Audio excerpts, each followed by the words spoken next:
Okay, let me share this. How do I share?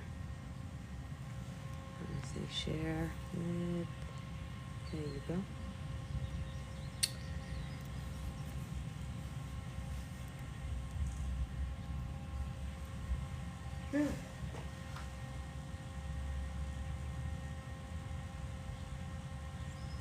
Oh, excuse me.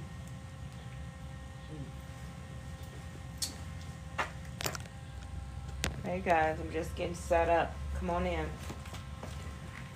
Come on in.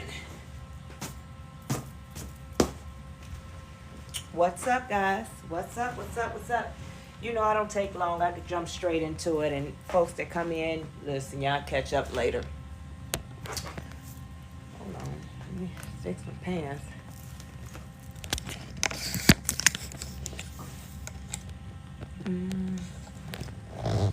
Hey guys, what's up? I am Coach Nye. So here's what we got. For the ones that don't know me, I come on when I got something to say. If I don't have anything to say, I don't come on. I just feel like I don't waste anybody's time with nonsense. I speak and say what needs to be said, and I get to the point. So I'm Coach Nye. If you're new here, thank you for joining. And you know, if you've been around, you already know we talk about positivity. My job is to help you along your healing journey and your process on loving yourself and becoming the best version of yourself, starting to operate in your purpose. So that's what my main purpose is. So y'all come on in. Matter of fact, let me go get my glasses.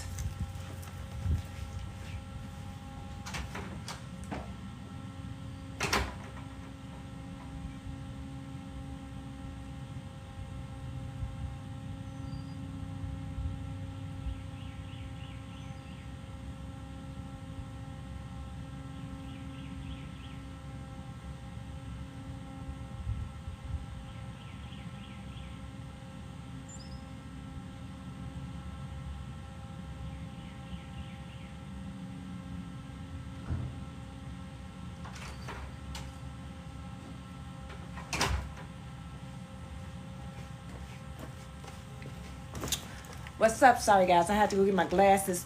What's up, Nina? What's up? So listen. Like I said, you know, I come on here if I got something to say. If I ain't got nothing to say, then hey, I don't come on. I like to get to the point. I don't like to sugarcoat. I don't like to do any of that. I just like to get straight in here and help y'all along y'all journey.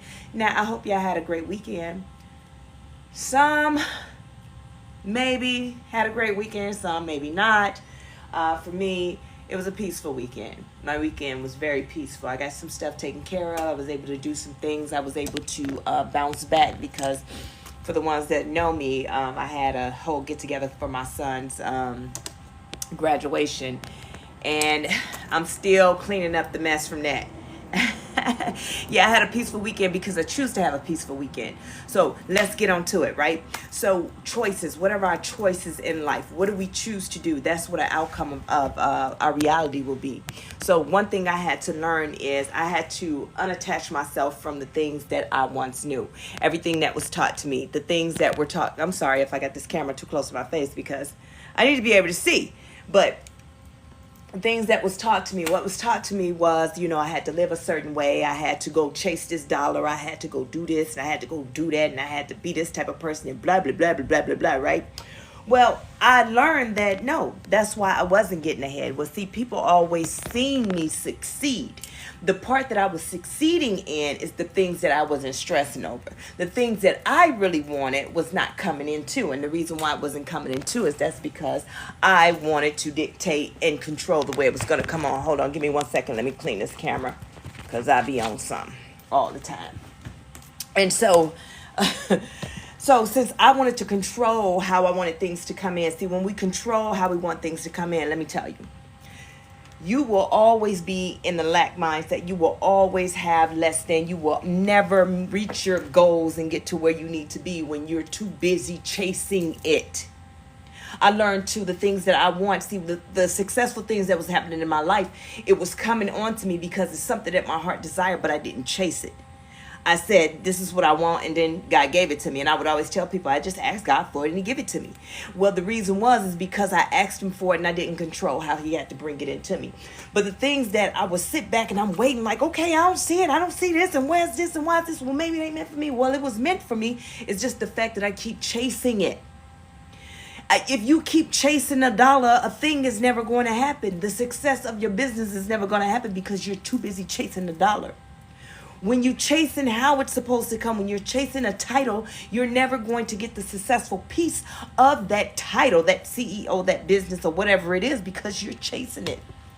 All you got to do is just say, this is what you want. If this is what you want, then you act upon it and you become that. That's it. That is it, and that is all. See, what happens is when you go in the mindset of, let's talk about opening a business. I'm going to open this business. I'm going to start this business. And you already got in your mind what you want to do. See, what you're thinking of is quick money. But what God is trying to give you is longevity, generation. See, that's what our inheritance is. It's the longevity. That's why the things that I get is it's nothing that I'm buying and I'm buying it and this is an investment. Like, oh, that'll make me some money along the way. No, when I say I want something, God bless me with a thing, but attached to that, because I do right by people, right? I do what I'm supposed to do. Attached to that is the longevity, meaning that, okay, I want a home. I wanted to move. Well, it came to me, I should build. So I built. But it wasn't just any kind of build. It was a build that I had no clue that would give me long generational wealth. You see, that's how God do us. And that's when you go into that business, like, I want to start this business. I'm going to do this. Don't go in there talking about, yeah, I'm going to make this much. It's going to take this much. See, when you already go in there and put dollar signs to it, how much is it going to cost to start up? How much is it going to do this? You already failed. You already failed, my friend. I want to tell you now, I am telling you right now, you already failed. And the reason why you already failed is because you took your mind off the prize. You took the whole focal off the whole goal of the prize of what it is for you. So what God had for you, you took that already and said, nah, what's up, Naisha Nicole? You took that and said, nah, God, I got this one. You ain't got it. And that's when it starts to fail. See, no good is going to come to you because you're trying to manipulate how things are going to happen. And let's talk about the manipulation. See, a lot of people manipulate things in life. They think manipulation is just manipulating people to do what it is that they want them to do. It's more than that. So you can manipulate people's energy to do what you want done. You can manipulate, anytime you manipulate something to work in your favor, you've already deaded the whole mission. That you deaded the whole thought. You deaded whatever it is that you wanted, you already deaded. You already put a curse on it right then and there. You already told God that, hey, you're not good enough. I got this. This is what I want, and this is what I'm going to do to get it. And then you manipulate whatever, whether it's energy or whatever it is, so you can benefit from it. It's not going to be successful. Matter of fact, in the next couple of weeks, it's going to fail. Matter of fact, it has failed already before it started. You have to go into everything with good intentions. You have to clear your intentions. Wait a minute. Let's go ahead. Let's start over. Let me tell you how you do this. You want to open a business? Let's go. I'm going to use me as a testimony because, hey, I've been there, done it. So I opened a business. In the beginning, I said, I ain't got no money for this. I ain't got no money for that. I can't do this. What a pop hood. I ain't got this. And I ain't got that. And I blah, blah, blah, blah, blah, blah, blah. And guess what? Already, I failed. And immediately, I was like, yeah, I ain't going to do it. Immediately, that's what the enemy wanted me to do, to look at the overall big picture of it. See, when you opening up a business, when you're about to start your new life, let's talk about that. When you're about to start your new life, what happens is you already envision what you want to be and who you want to be. And then the enemy shows up and says, yeah, but then you got this person going to talk about you. Then they going to say this. Then you have to prove that. Then you got to go in there and do this, that, and the other. Yeah, that's right, Cool Wave. And you got to do this and you got to do it that way. You got to blah, blah, blah, blah, blah, blah. And then you were already like, man, forget it. I'm just going to be here. Just like with folks that become Christians. And all of a sudden, you know, they go around their friends. And they be like, oh, you fake. You a hypocrite. You this, that, and other. Next thing you know, they back on the block doing whatever. Because, yeah, you right. I am a hypocrite. Yeah, that's what the enemy want. Anytime you get ready to start operating your purpose, this is what happens. When you get ready to start operating in your purpose, the enemy shows up like, oh, we got to shut that down. Let me shut that down, because if she ever tap into who she is and if she ever tap into her power, then it's going to be a uh-oh for me. It's going to be a oh no for me. It's going to be a dang. That I ain't going to never make it for me. But If you just go into that thing and you say, okay, I want to change my life, I've already set the intention here. See, whatever you think and whatever you see is how you process it. So if I see myself in a better place, I see myself on these stages, I see myself on these things. See, this is how I see myself years and years and years ago. The problem is I didn't know how I was coming from here to there, and that was my problem. That's why it was all a dream. I used to read Word Up magazines. It was all a dream. It was one of them things that I just sit back like, yeah, whatever, that's imagination. But no, it was for me. So now that I'm in these places and I can do these things, it's because I stopped. Now when I envision myself, I process it as that is a thing that will be true. That is who I am. I process it as this is who I am, versus process it as, oh man, that can never be me. You see what I'm saying? You got to know how to process things. How do you process something to be a thing? Thank y'all for the like. Thank y'all for the shares. Hey, Ty. Hey, baby sister. How y'all doing? So listen. So once you process a thing, you have to process it with the intentions of, okay, I asked God for it. That was the mustard seed, and it's going to be. Don't attach anything else to it. Don't you take your tail out there and attach the, dang, but how am I get the money for this? Or this ain't gonna work out. Or that ain't gonna work out. Or this ain't gonna, or that ain't gonna, or you've already failed yourself. See, this is the time when you have to count. You got to pay into yourself, right? You got to pour into yourself. You got to be your biggest fan. You got to be your biggest. You got to be your hype man. You got to be your own hype man. At this point, when you decide to change who you are and change your life and step out of the matrix to be whoever it is that you're supposed to be, whatever it is that you're supposed to be doing, operating in your purpose, when you decide to do that, this is when you have to be your own hype man. Everybody else is done away with. Matter of fact, you don't want nothing to do with anybody else. Thank y'all for the gifts. Thank y'all for the likes. Thank y'all for the shares. Thank y'all for the follows. Come on in. Come on in. This is when you got to tell yourself, girl, you got it. We got this. It ain't nobody but me and you. It ain't nobody gonna believe in you like I'm gonna believe in you. This is when you got to believe in yourself, because stepping out on faith ain't for the weak. That means you have to believe in something that you can't see. That means you have to believe a thing of something that something told you. God, you ask God for something, you can't see him, and you got to trust and believe that. That's the hardest thing in the world. But it's the strongest, smartest thing in the world that you can ever do is bet on yourself and believe in God. When you bet on yourself, you lean onto him. When you lean onto him, that's all he wants you to do. It's not that he's letting your ideas fail. He's not letting your ideas fail, or whatever it is that you want to do fail. He's not letting it fail. What he's doing is letting you know that, hey, you asked me for a thing. I need you to step away from everything else that you once knew and just lean on me. Bet on me for a chance. When you betting on God, you betting on yourself, because God is within you. He created us. Bet on yourself. God is within you. Bet on yourself.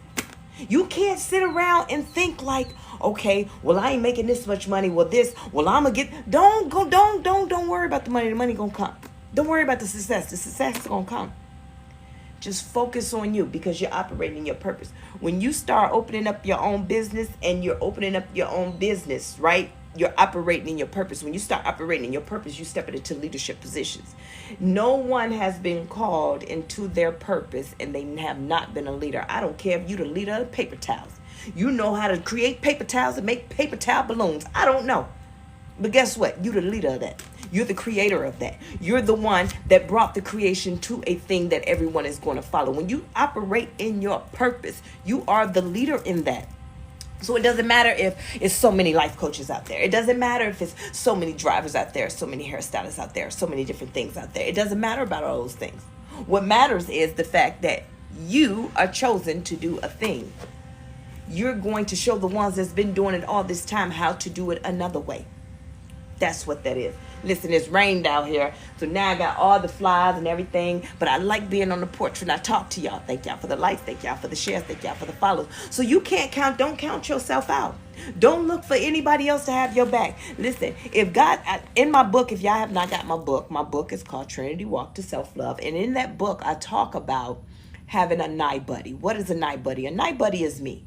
What does that mean? That means that I'm very loyal. I'm going to have your back. I'm going to encourage you. I'm going to help you create ideas, not off my own understanding. I'm going to go in prayer first. Ask God, show me what it is that I need to say to this person to help this person, because if I can't help them, I ain't got no 2 words for you. Yeah, I ain't got no words for you. However, that's what a night buddy is. And everybody's going to get a night buddy. When you operate in your purpose, when you start operating in your purpose, a night buddy is going to show up. A night buddy just going to show up out of nowhere. You're going to be like, I don't even know how to take this one. I don't even know what I'm supposed to do with this one. Like, is this real? That's how you're going to feel about it. Because they're going to be right on time. They're going to know exactly what it is. That's why I said God will bring you what you need. You don't have to go look for it. When you start operating in your business and opening your business, you don't have to look for nothing. When I wrote my book, I didn't have to look for a publisher. I didn't have everything fell in my lap and was already in my energy. It was already in my energy. My god sister was a publisher. I'm just sitting there talking to her about, hey, yeah, I got this going on, doing my regular check-in. Boom. She was like, well, you never asked me. Well, I just assumed. See, assuming gets you nowhere. I didn't have to do everything I needed. When I needed to get my t-shirts made, and I'm trying to find me a good vendor, someone that can do my t-shirt, guess what? Somebody fell in my lap. Just like that. They came to me just like that. And not only did they come to me like that, they came to me looking to help me out. Now, I need their help, but they want to help me. They're so focused on making sure I get what I need. They don't care about no money. They ain't care about all. They wanted to make sure they helped me out. See, because they were God-fearing. See, when God brings the people that you need in your life, they're going to be selfless people. They're going to be selfless people. A lot of people throw away the selfless people because they think, what's the catch? Because they're so used to getting dogged out and snatched and pulled every different way and getting took from, or they're so used to manipulating things to become their way that they don't even know how to take a nobody. Right? Thank you. Thank y'all for the likes. Thank y'all for the shares. Thank y'all for the follows. That's what I'm saying. What I had to learn, though, is that I can't be a nobody for everybody. Let me tell you something. I was a nobody for everybody. I didn't care if I didn't know you. I was that one that they say she give you the shirt off her back, she give you the car, she give you whatever she needs, just in the third. And there was no motives to it. It's just that I'm a good person. I see a person in need. The problem is that I was dead wrong. I had to learn through my healing and understand that that was not my job. God did not call me to do that. See, I used to keep stepping outside of my boundaries and kept thinking like, well, God, why everybody keep mistreating me? Why people keep doing me wrong? Why this keep happening? Why that keep happening? Well, it keep happening because I'm not minding my own business. See, I didn't know the difference of, okay, did God send this person?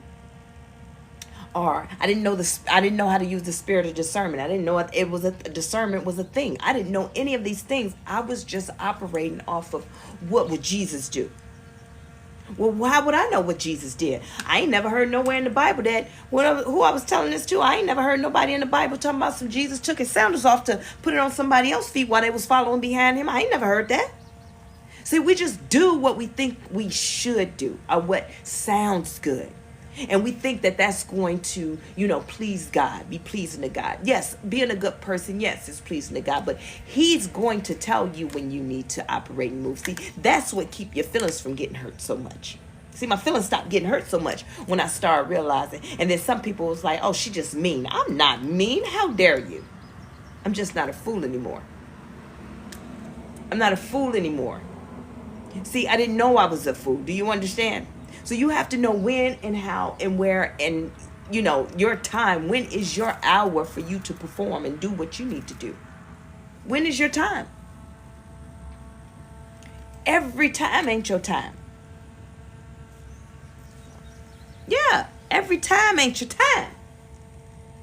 So listen, when you get ready to fully step into your purpose to operate, yes, it's something about when you step into your purpose, you realize that you don't belong to jobs anymore, to this world, the material world, the jobs that's created in this world, right? You really understand and you start looking at, I don't belong here. I don't fit in here. I've been doing this all these years because I've been told I've been told I have to do this. All of a sudden, you just have an idea. As I was talking to someone that I'm not going to, my homegirl here on my live, and I was telling them, it'll be what you'll end up doing is something that you asked God a long time ago when you were 6 years old, when you had that childlike faith. See, that's that mustard seed. That mustard seed. When you have that childlike faith, God like us with the childlike faith, because that means that we gonna believe him no matter what. We don't even care. We know that, hey, it's going to come. We probably gonna forget about it next week. We're probably gonna forget about it in 2 hours because we're on to something else. Because we already asked our Father for a thing, and now we're on to the next thing to go tear up something. Now we're gonna ask our Father again, like, God, please don't let me get in trouble for that. Then we're gonna leave that alone because we already asked him, so we know we ain't gonna get no whooping. Now we going on to the next thing. Now we want, guess what we want now?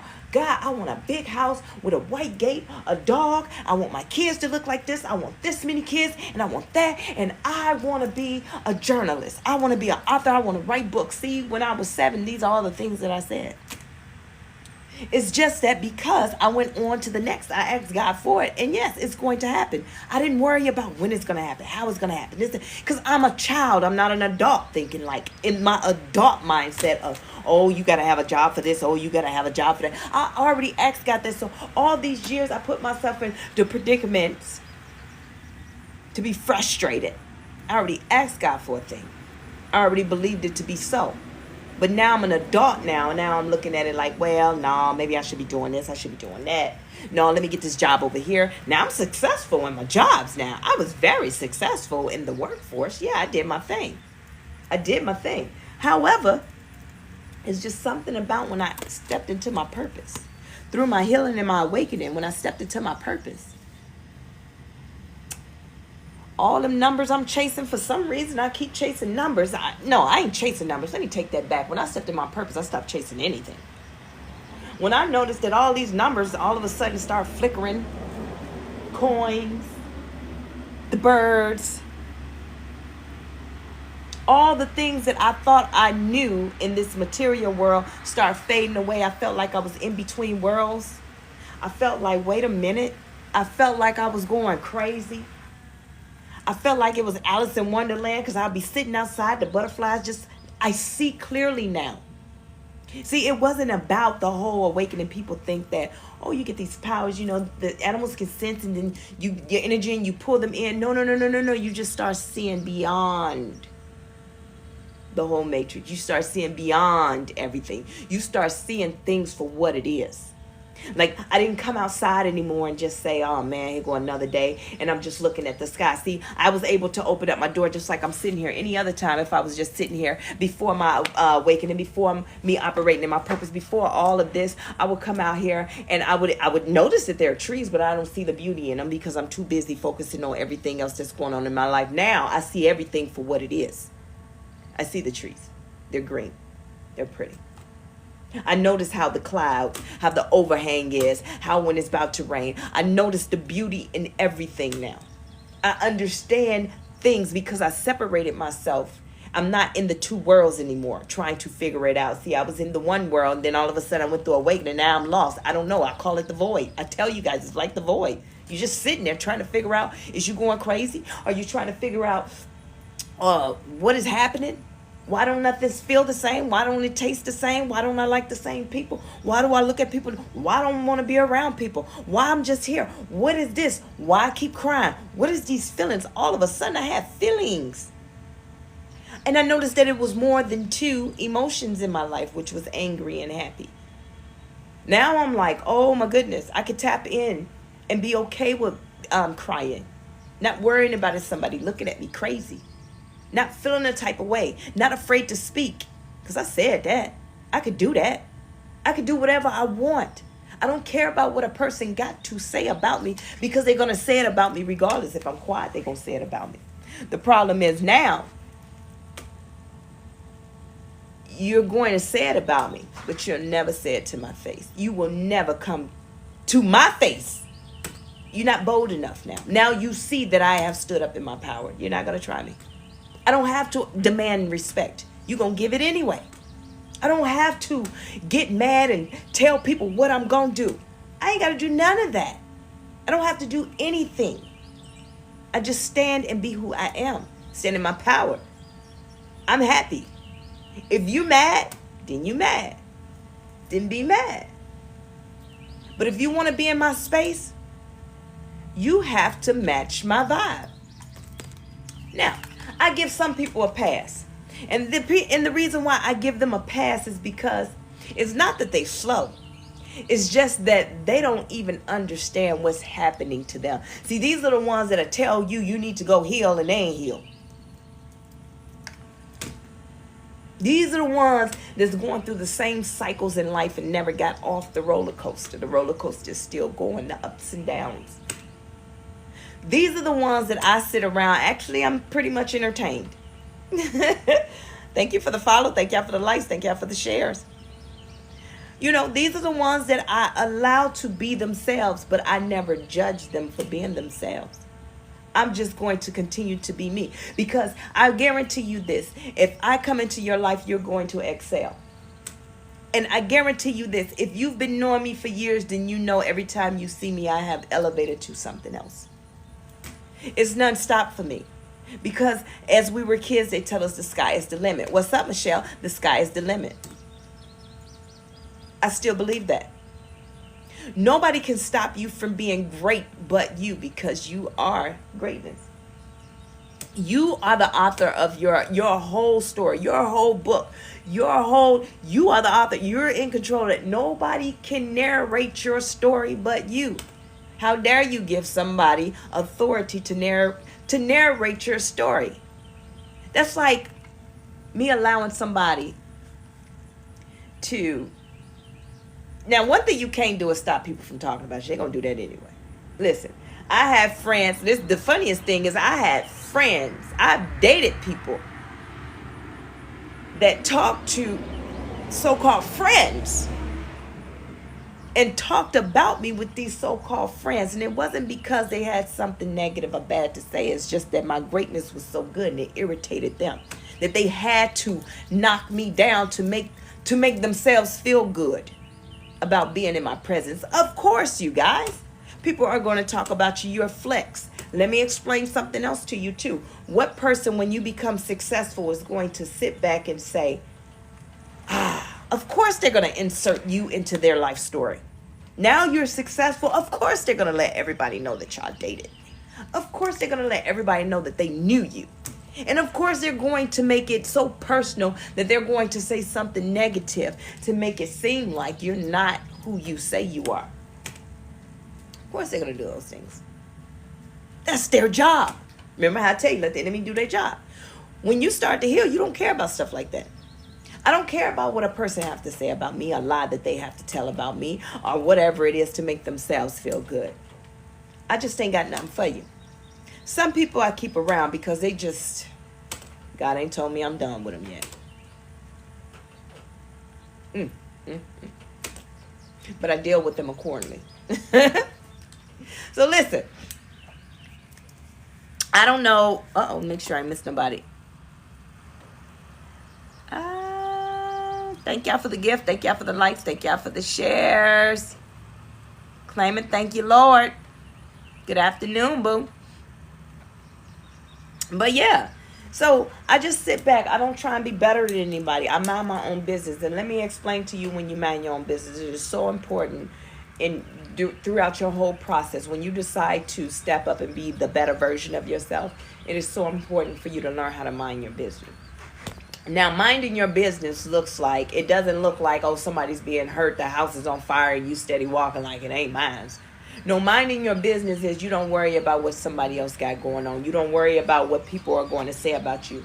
You don't worry about when the next meal going to come. You don't worry about is you going to be able to pay the bill. You don't worry about is the promotion. You don't worry about anything. You focus on your job. So like for me, my job is to just get on here, give a message, do my life coaching, do my personal training, Focus on pouring into myself, continue to give myself self-love, continue to learn, become knowledgeable on things. I read and research everything because I like to know some things, because sometimes you have people, God will send people to you that he needs you to speak a word to, and they may be on a whole nother level of stuff. You have some people that's on a spiritual level of spirituality, and they trying to figure out who their God is, but yet you know some things about the different deities or whatever, so you can speak their language to help them understand what it is. It's not to help them choose a God, it's just the fact that you're knowledgeable to understand and meet them where they are. That's what it means to meet them where they are. So that's what minding your own business means. When you minding your own business, the enemy is going to have a hard time coming for you. And all the ones that talked about you and drug you through the mud, guess what? You're going to attract them. Right now, I'm in my most attractive fertile season. My most attractive fertile season, meaning that I'm not just fertile for having babies.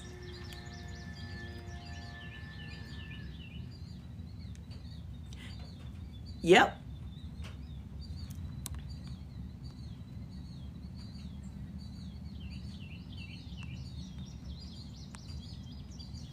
So I'm in my most attractive fertile season, and it doesn't mean that I'm fertile to have babies. Yeah, maybe I can have some babies. Maybe I want some babies. I don't know if I want some babies. I gotta find me somebody that I'm gonna have babies with. But what I'm saying is, right now, whatever I touch is going to be successful. Thank you for the follow. Whatever I touch is going to be successful. It's going to grow, right?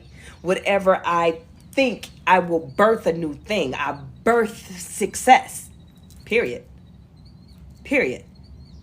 And in my most attractive season, it's not about, oh, I'm a good catch that somebody's going to find me attractive and things like that. No. I'm attracting everything that belongs to me in this season because I'm minding my business.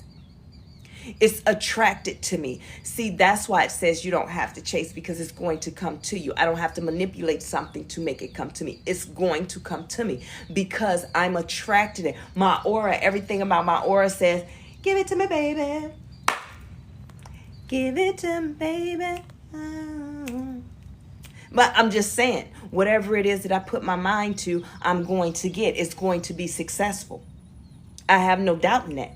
But also, while I'm minding my business and doing my job, I know that the enemy is also minding my business. And when the enemy minds my business, that means that he's going to do his job to figure out what it is that I'm going to do next so he can tear it up and tear it down.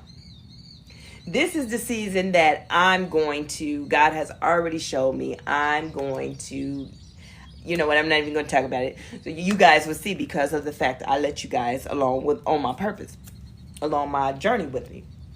So in this season, this is about to be my most, no, I'm not going to say it's going to be, it is, and it has been my most successful, attractive, fertile time in my life. And I'm so grateful, and I'm so thankful, and I'm so blessed for the people that are in my life still, for the ones that have replaced the ones that I thought was supposed to be in my life, things like that. So I'm grateful. It's just some things in your life you still got to close out. I'll be closing out things in my life until I die. Do you understand me? So don't think that you got to jump up. This friend got to go, that friend got to go, this friend. No.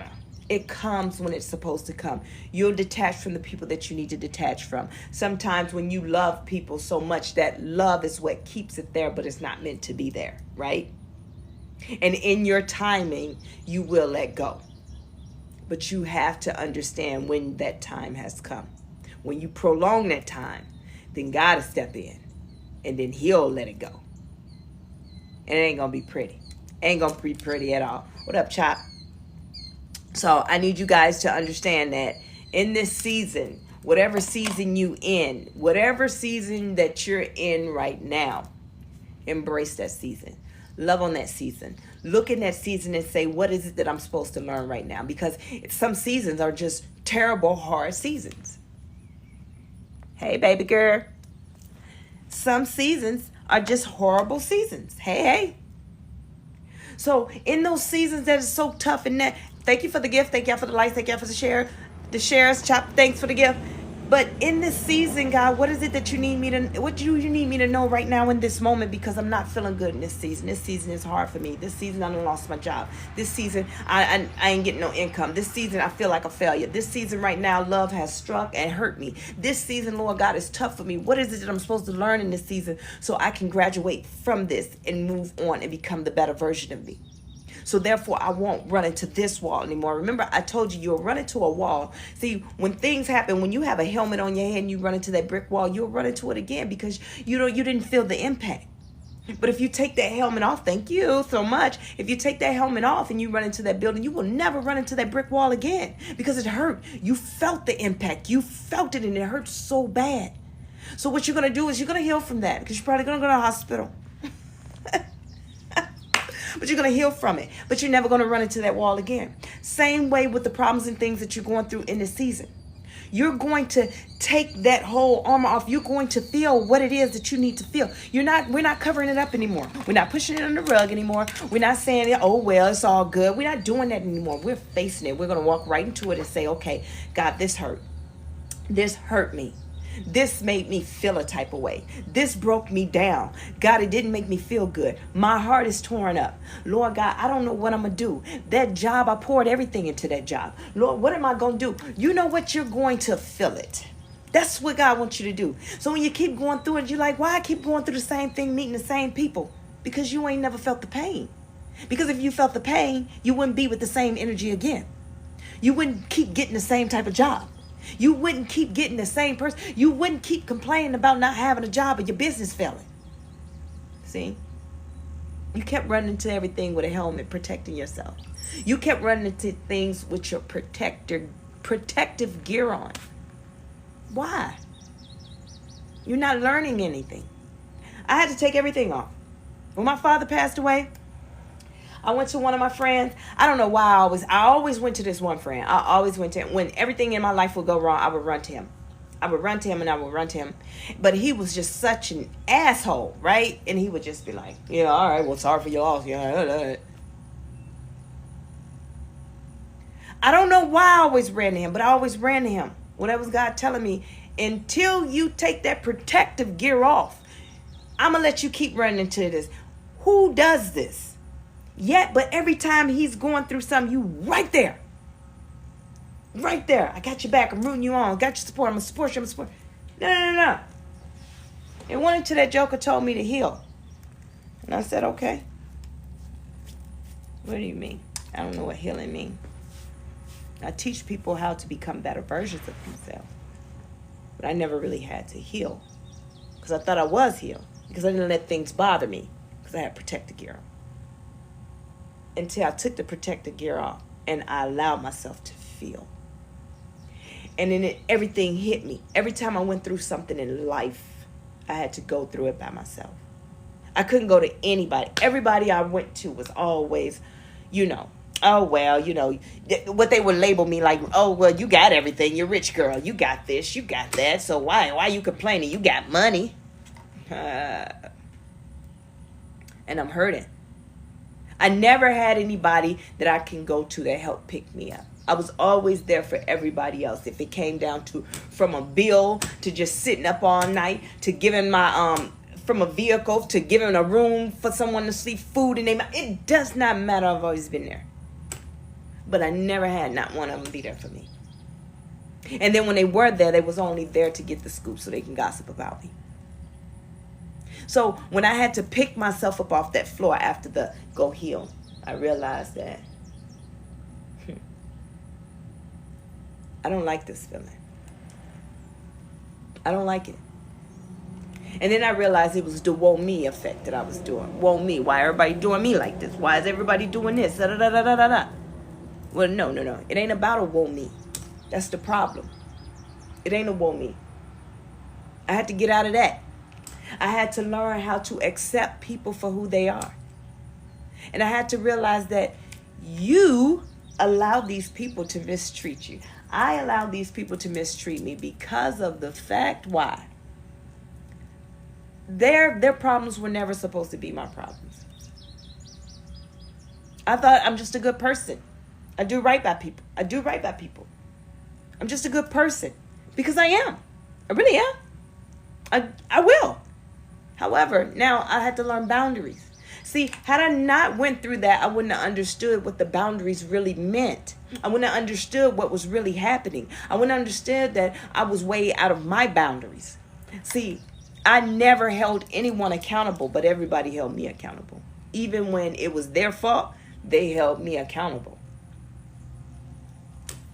And instead of me arguing, I would let them cuss me out, say whatever, lie on me. I didn't even try and fix it because of the fact I knew what the truth was. I knew God knew the truth. And I knew that, I'm going to be okay anyway. Whatever. If it's going to cause me to embarrass you, I'm not going to do it. But it's something about when I healed and I woke up. I got in that, I wish a ninja would. Yeah, I wish you would. Come on, I dare you. I dare you. And it ain't about me, I'm going to fight you and I'm going to do. No, that's not what it means. What it means is, you're not going to try me. I'm never going to be okay with you to allow me. We're going to nip that in the bud. Matter of fact, if we can't have a conversation, then don't talk to me. If you don't like how I'm reacting to something, then don't talk to me. You can't. Most of them can't because they know I'm not a bad person. But whenever you make people look within themselves and see that they did wrong, make a person hold themselves accountable, ooh, baby, it becomes a problem. They want to tear you down. They want to, get you all the way down. They do. They want you to be like, oh, no. They want to gaslight you.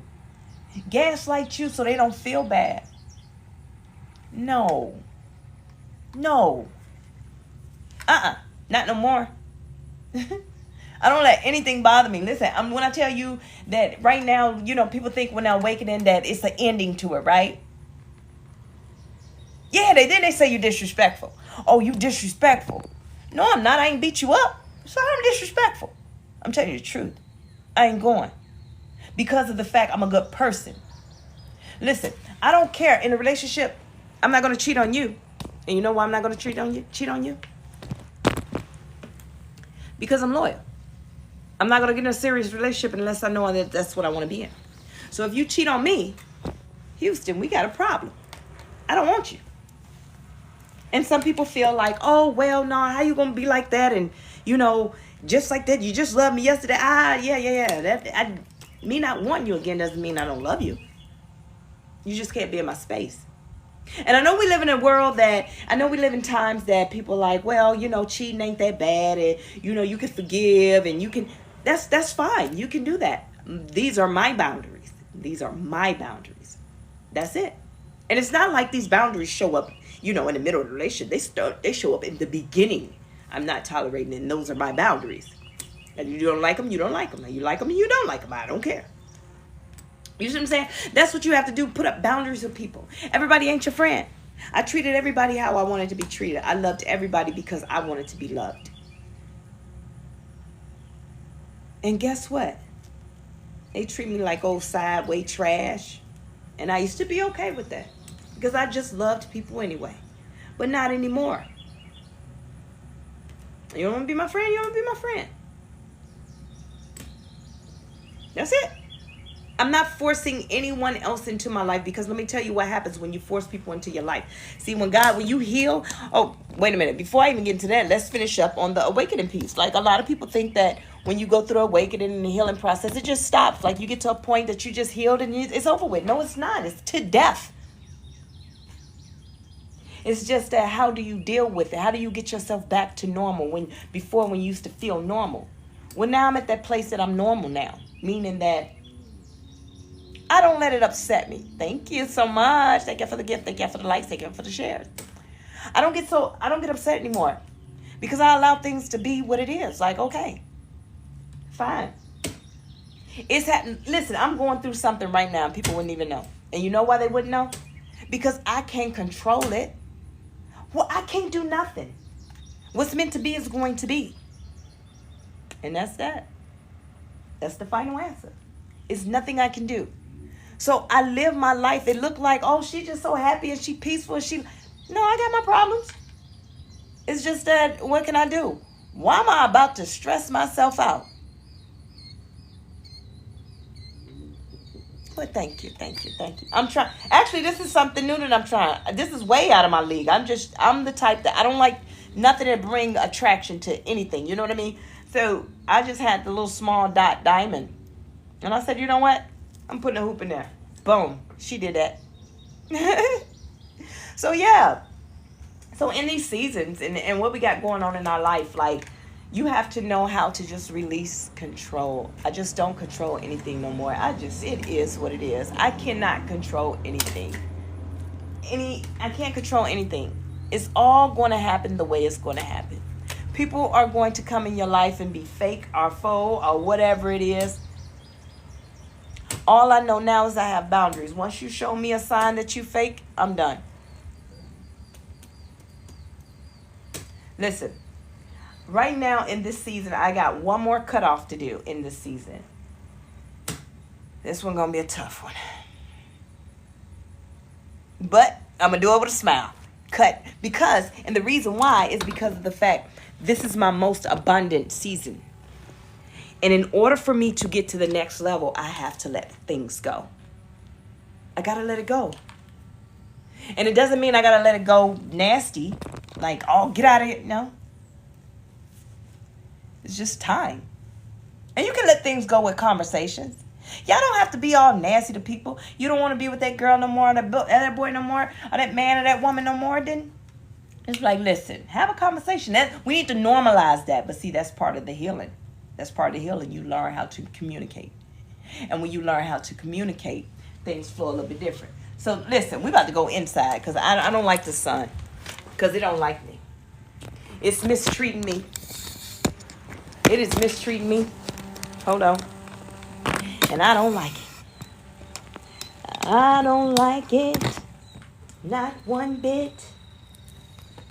Ricky, Rick. Chilly, chit. Look, we tried it. I guess I could sit over here, but I'm not. Let me see. Make sure I missed no comments. Okay, y'all, we're going in. I don't know about y'all, but it's hot in there. Hold on, babies. Hold on, my babies.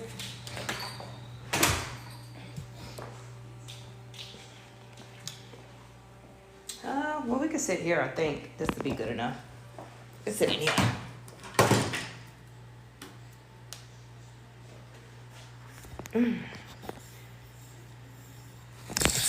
Hold on. I'm about to get us back right.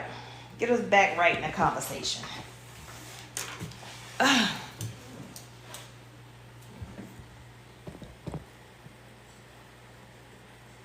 Yeah, but that's the thing, Mel.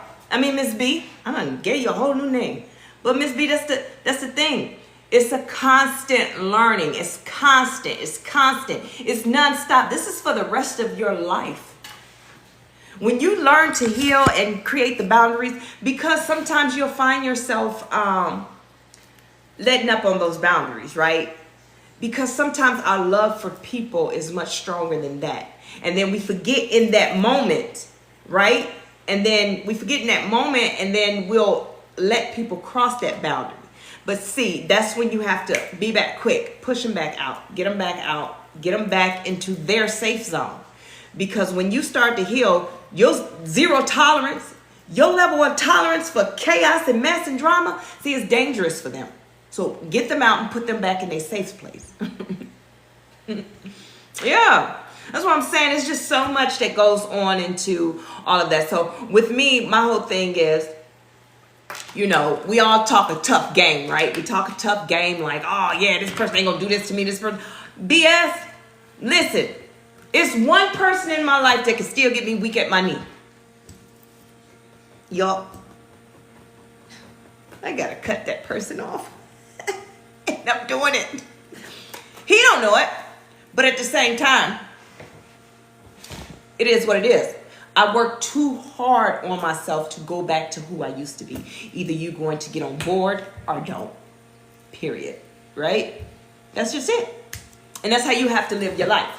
regardless of who it is, kids, friends, it doesn't matter. That's how you got to live your life.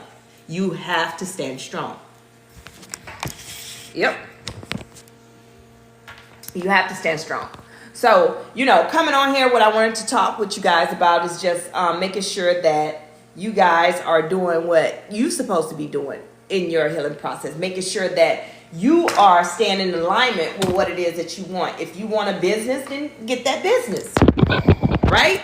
But don't manipulate the business to work out in your favor. Meaning that when you do that business like that, you're not going to be successful. Of course it's going to fail. Yeah. Of course it's going to fail.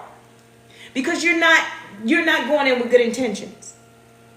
Set your intentions on what you want. First off, before you even start, you want to be, a lot of people always talk about they want to be multimillionaires. They want to be this, they want to be that. Okay, cool. You want to be this and you want to be that. All right, cool. That's what you want to be. Now process that thing. Process that, because now you have to live that. So a lot of people use the term fake it till you make it. I never liked that term because I don't like fake. That means that you'll do whatever you need to do to get where you need to be. That means when a person say I hustle everything, that means that you'll do anything you can to get what you need. Meaning hurt people, take from people, steal, blah, blah, blah. That's what that means. So it's not going to be successful. You'll constantly be looking for a job. You'll constantly be trying to open a business. You'll constantly be chasing the next dollar. You'll constantly be chasing the next PPP loan, the next grant, the next this, the next that. You'll constantly be doing that. See, I don't work hard at all. I remember I told God, listen to me very carefully. I said, God, I just want to get up and do whatever I want to do and my bills be paid. Like all my bills are paid. I can still live the way I live and I don't want to do nothing. I want to do what I want to do. Well, the other day, I was laying in the bed. It's going on 2 o'clock. Thank you for the follow. Thank y'all for the likes. Thank y'all for the shares. I was like, and I said, man, I should be doing something. I should be doing something with my business. I should be recording something. And God reminded me, you said that you didn't want to do anything and you wanted all your bills paid. So why are you beating yourself up? Because I started feeling, I was like, wait a minute, I did ask that. And that's what my life is right now. Listen, unless you know me personally, if you don't know me personally, you would think I'm just a liar. Like, nah. God ain't do that. God don't like laziness. God don't like sloth. But see, I paid my dues. I've worked. I've bust my behind all these years. I paid my dues. I took care of people. I did right by people. I did. Why wouldn't he take care of me? When I say I'm spoiled, baby, I'm spoiled. I am spoiled. I ain't got no man helping me pay no bills. I ain't out here, getting $40 from this person and that person and doing. And I've been feeling so good just sitting around, feeling so good.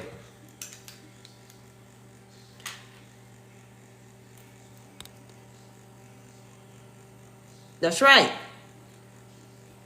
Yes, staying in alignment has gotten me to where I am. I'm telling you, the ones that know me, it still shocks them. Some of them I had one.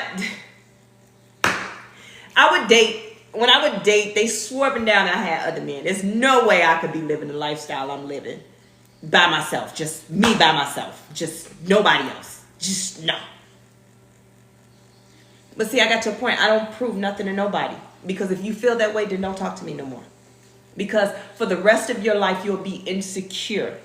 For the rest of the time of us being together, you'll be insecure thinking that I'm cheating on you, or I'm going to find somebody that's better than you, or you not good enough, or no, she got to be doing something on the side. She got to be having a husband. I don't want you in my life because you're going to stress me out. And I don't want to be stressed out. I just want to be happy. I just want to wake up in the morning and do what I want. If I feel like cooking breakfast, then I'm going to cook breakfast. Well, my boy's not here with me right now, so guess what? If I want to go out to breakfast in the morning, I go by myself. Yeah. I go by myself. Matter of fact, I think I'm going to go to the movies tonight by myself. You know, I meet people. Great. But the problem is, I am who I am, and I am who I say I am, that getting to know people is tiresome. Because when it comes back to it and they want a date and then oh no, I got to be cheating. I got to be doing this. There's no way possible. Or they're not good enough. Or I meet the ones that will lie. I met this guy. I just didn't understand. I mean, sir, the Joker lied so much. I mean, right off the bat, the Joker lied, said he had a business, that he car washed. Then he said he was a Lean Six Sigma. Then he said that he do it yourself. I mean, he built houses. I was like, oh, snap. He owned homes. That was in one season of his life. Then I meet him another time in a season. Then next thing you know, oh, no. Well, what happened to your house? Why is you living somewhere else? You said you bought it. No. Okay. Everything. Now you're something else. Now you're project manager. I guess he thought I didn't know nothing about nothing. See, people don't ask me what my job was. They don't ask me what I did all these years. They don't ask me anything. They just look at me like it's impossible. Like you can't be anything like high ranking executive. You can't be anything like that because you're just so chill. Well, I'm so chill around you, but at work I'm professional. Why I can't be? Then that joker got to talking about, you know what? That joker made me mad, okay? Let me tell you something. Listen, Miss B and Patra, that joker had me so hot.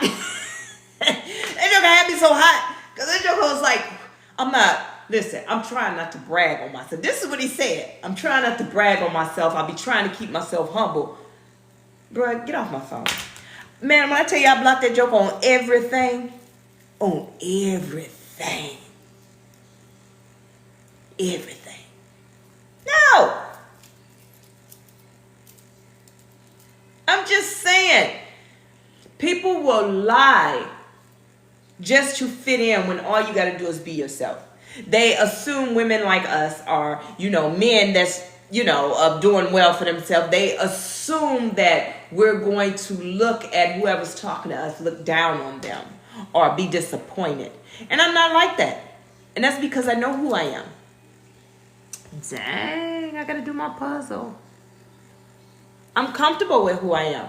Don't try and change your clothes and try and I don't know if I can wear that because, I even have homegirls like that. Homegirls just like, I can wear this, or you can wear whatever you want. Matter of fact, you can wear whatever you want and I dare somebody say something to you. That's the type of friend I am. You be you. Don't ever not be you to fit in with me. If you got to do that, then you don't need to be my friend. If you got to feel you got to fit in with me, then we don't need to be friends. If you got to lie to be in my presence, to feel that you need to be in my presence, you got to lie, then we don't need to be friends. Because I don't know nothing about being fake. I don't know how to be fake. If I don't like you, I'm going to tell you I don't like you. I mean, I'm not going to say, oh, gosh, I don't like you. No, I'm just going to let you know, hey, you're not my cup of tea. Okay? If you ask, there's no reason at this big age that we should be out here talking about some, hey, Miss Parker. Oh, I can't stand it. Did you see her legs, though? Did you see her head getting skinny? She got that one thing. She on drugs. They on drugs when their head gets skinny. No. I don't do fake. You don't mistreat people. You don't sit up and you don't give compliments. I don't even know how we got on this, but we're going to talk about it.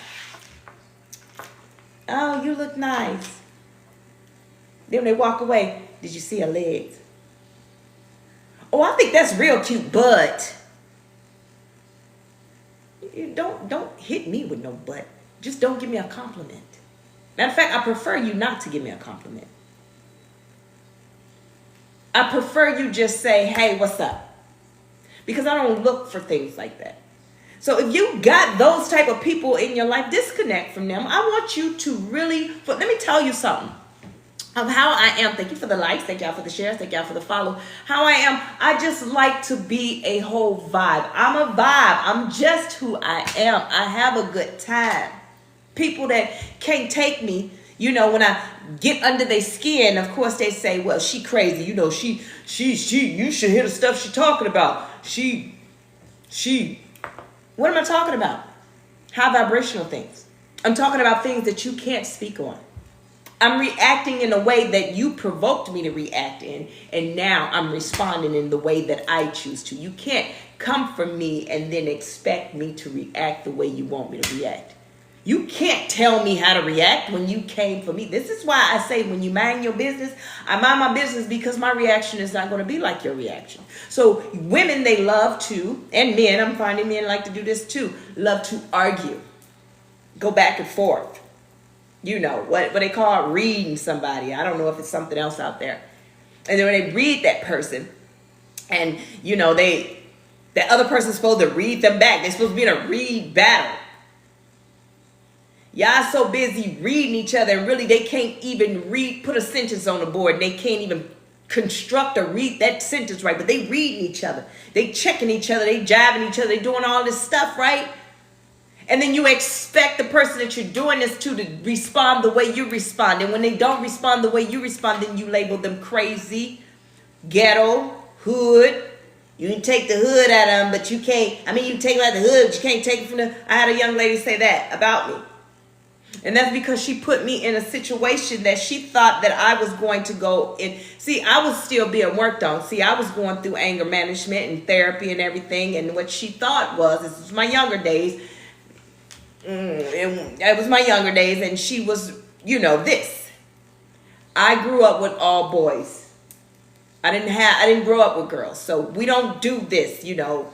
What I look like, my brother doing this to me, you know. I fought my brothers, I fought my cousins, my boys, you know, the hood, and she doing this. Well, now, next thing I know is 911. The emergency is coming to arrest me because. She said I hit her with something because she had knocks across her forehead. Well, that's a you problem, not a me problem, because that's what you provoked. You came to me. You know, this is my younger days. Don't you come for me. But you came to me. And what you thought was I was going to react the way you wanted me to react. And this is why I say you have to mind your business. You never know what's going on in a person's head, what's going on with that person, or how that person may react. Now, so that's why minding your business, and people stop provoking people. Matter of fact, keep provoking people. That's your job. That is the enemy's job, is to provoke. Your job, and what I teach you, is how to heal from that, how to disconnect from that. If this person is messy, you shouldn't be in the same room with them. I've been in the same room with a lot of messy people. I've been friends to those people, but they were never friends to me. So I'm friends to people that's messy. I'm friends to people that's talking about me behind my back, dragging me through the mud, making up lies. I mean, doing these different things to me, right? Because I'm loyal to them. That's what friendship means to me, loyalty.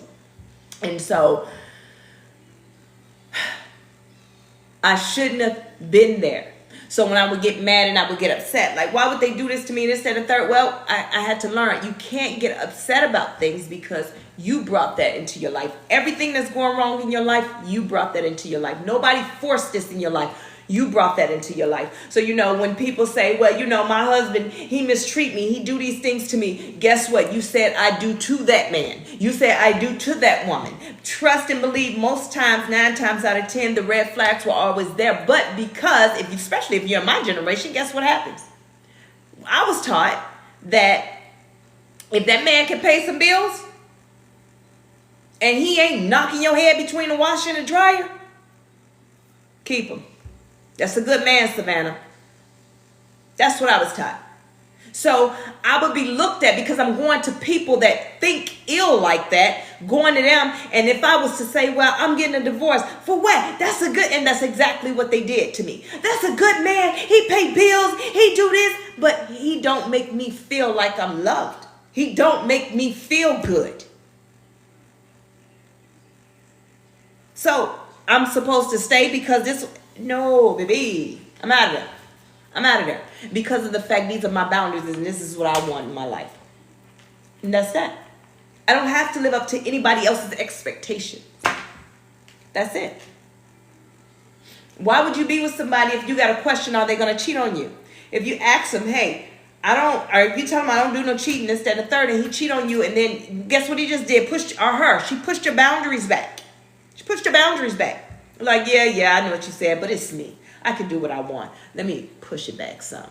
Until they keep pushing it back. To the point you have no boundaries no more. You just in a whole relationship. For what reason? Y'all ain't married or nothing. You just in a whole relationship. No. Now, am I going to chase you down and look through your phone? No. Am I going to, show up at your spot? No.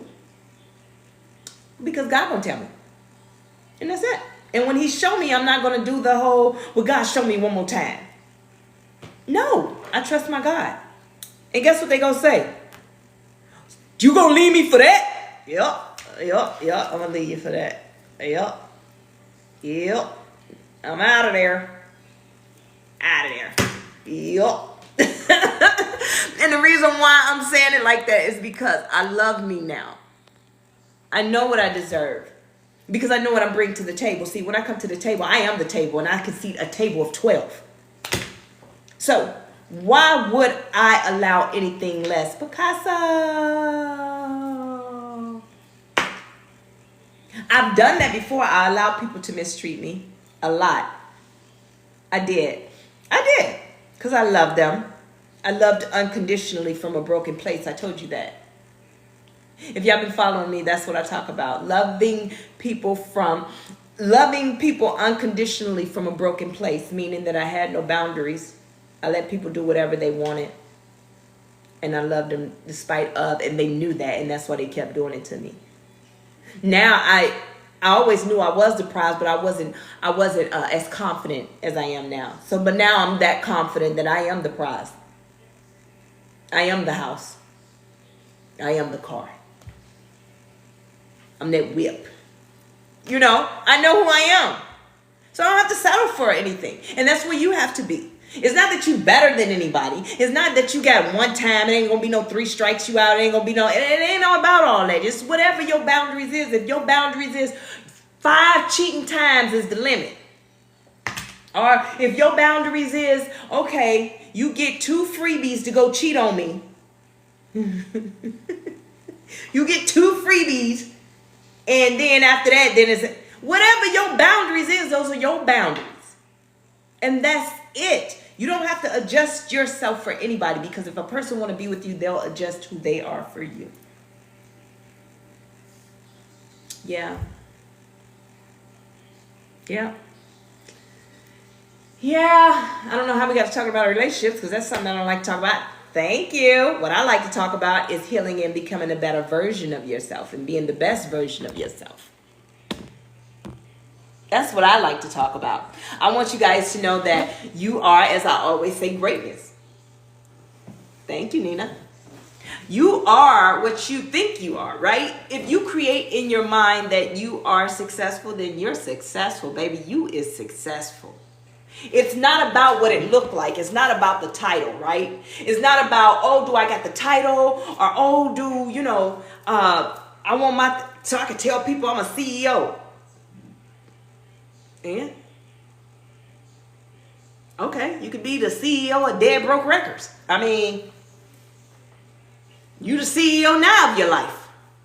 And whatever your life is, you want to be a bomb, then you're the CEO of a bomb life. You are a CEO. You, right now, me. I am a CEO. Even if you don't have a business, I am a CEO because I'm in charge of me. Now, what do I want me to look like?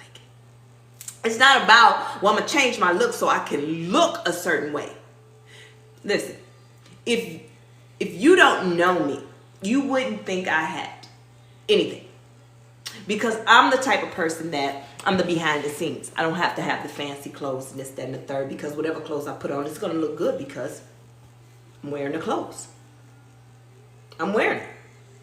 Because of who I am, my aura, my confidence, who I am, right?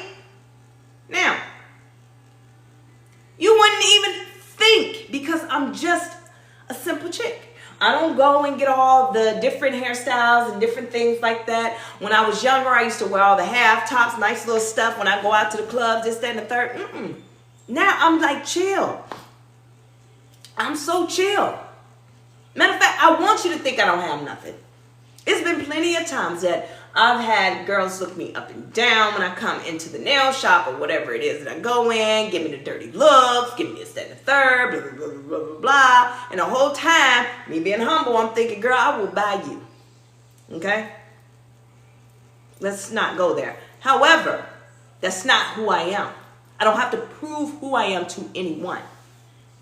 However, what I do want people to know and understand is you don't have to look like something to get respect. It's just who you are. You're going to demand it anyway. Period. You don't have to do much. You say you want to be successful, be successful. What you want to be successful in? Before we go further, let me make sure. First off, thank y'all for the likes, shares, and the follows. You guys, if y'all haven't got my book, it is Trinity Walk to Self-Love. It is called Trinity Walk to Self-Love. It is helping you through your self-love healing process. It is on Amazon, Walmart, and Barnes & Noble website. The link is in my bio, my website. If you need life coaching sessions, the first session is free. Consultation, just go ahead and book a consultation. If it's booked, then go ahead and just DM me. And then I can help you on what it is that you need helping on. If I cannot help you, then I will refer you out, okay? I will refer you to someone that can. But yeah. So in this season, what I want everyone to do in this season that follow me, I want you to really identify what it is that you want out of life. I want you to right now today, because a lot of people think that they have to go to the church, get baptized, get pulled down. They just got to stop everything, stop their smoking, stop their drinking, stop their partying, stop their cheating, stop everything, stop their cussing, stop all these things so that they can be their full potential self. No, that's not what you have to do. What you have to do is just say, this, I'm ready to serve. Serving means your purpose, operating in your purpose. Do it. That's it. Everything will fall away when it needs to fall away in its own timing. What you have to do is disconnect from the material world of everybody telling you that, you can't do that. You can't do this. You can't, you still drinking. How you gon', how you gon', you still doing it. How you gon', you still, you still out here, and girl, you pregnant again, and you talking about some, See, you got people mad in your business. How can I judge you? I'll never judge you. I'm never going to judge you. I don't care if you judge me. But see, I had to grow into this because it was one point in my life that I would be freaking out like, oh no, they talking bad about me. This, what was they looking at? I don't care no more. I don't care. I don't care because I can't control the narrative. I can't control what you think of me. How can I make you see me the way I want you to see me? I can't. And that's the thing. Everybody's entitled to their own opinion. And that is the part that everybody needs to understand. It is no opinion. It is not a fact. This is how you feel. It does not mean it's a fact. Your opinion does not make it true. This is how you feel. So once you realize that people are saying these things, there's no facts to it. So why you mad? Why you mad? Because they said these things about you. Of course they're going to talk about you. Of course, when you step out your comfort zone, matter of fact, I ain't in your comfort zone. Of course, when you step into your purpose. Listen, I got so many haters. I didn't even know I had haters. I didn't, because I really don't bother anybody. I am the truth of what it means to man your own business. I don't bother anybody. I go outside when I have to go outside. I go where I need to go, and I come back home. I don't go and be in somebody's business. I'm not trying to see what they got on real quick. You know, the quick glance over from the bottom to up. I don't do that. I don't do that. I can't stand it when people, you walk up and the first thing they do is glance you up and down real quick. I can't stand it. I'm not going to do it to you. Matter of fact, I'm probably not even going to notice that you're there. Hey, Lakeisha, because I don't care what you got going on. What I care about, though, is if you're going through something, if I can help you. Thank you, Trina. If I can help you. Is there anything, God, is there anything, and I'm not coming to you to ask, can I help you? No. God, is there anything that I can do for this person to help them? See, a lot of people come to me through my DMs and through the life coaching, right? And I help them organize their life and what it is they got going on in their life, right? And I help them organize that. But I have to be careful not to overextend myself. Because then, let's talk about energy. I pick up their energy. And since I've learned and I healed and I've learned about energy, I can be around you and you can be doing whatever. You can have whatever kind of energy on you. It's not going to come onto me because I learned how to transmute. That's the thing that I learned how to do. I learned how to transmute. What you're going through does not dictate me. And I know when I need to disconnect. It's probably time for you to get away from me. You know what I mean? I have to disconnect. So that's another thing that you're going to learn during your healing process. It's so much that goes on throughout this whole awakening and this healing and this process that you're going through. It's so much that goes on, and you'll find yourself lost trying to figure out some things.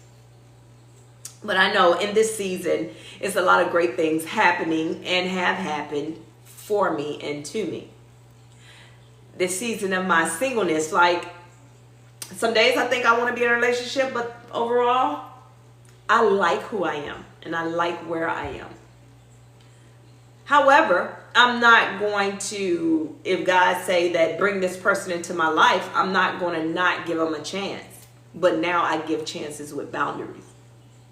So that's where I'm at in life. So everything is not all gravy over here, but I'm happy over here. Is it? Come on, Colebrook. Is it? But yeah, but this is where I'm at, where I am in life. I go out on my dates when I want to go out on my dates. You know, I hang out when I want to hang out. I do what I want to do when I want to do it. And guess what? I enjoy it and I move on. But that came after my healing. It's a lot that goes with it. Like I say, okay, well, I'm glad you got your word. Because one thing I don't do is I don't like to talk about relationships because I'm not a relationship coach. I can only give you my testimony. That's what I give you my testimonies on, you know, things that I went through in life. But I don't talk about, girl, leave that man. No, don't leave that man. You love him. You love him. You know what I mean? So no, you do what's best for you. I'm going to tell you what I do and what boundaries mean to me. So my boundaries are not your boundaries. You set your boundaries to your liking of what you can take. I am a zero tolerance person because I've been through so much and I've always gave so many opportunities. I've always gave 100% of me that now I'm 44 years old. At this point in my life, guess what I want? To be happy. I'm not going into the other half of my life of still giving people chances. No, I ain't going.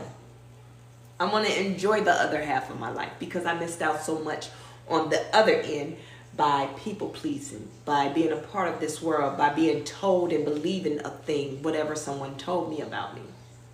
I'm not doing that anymore. I'm at peace now.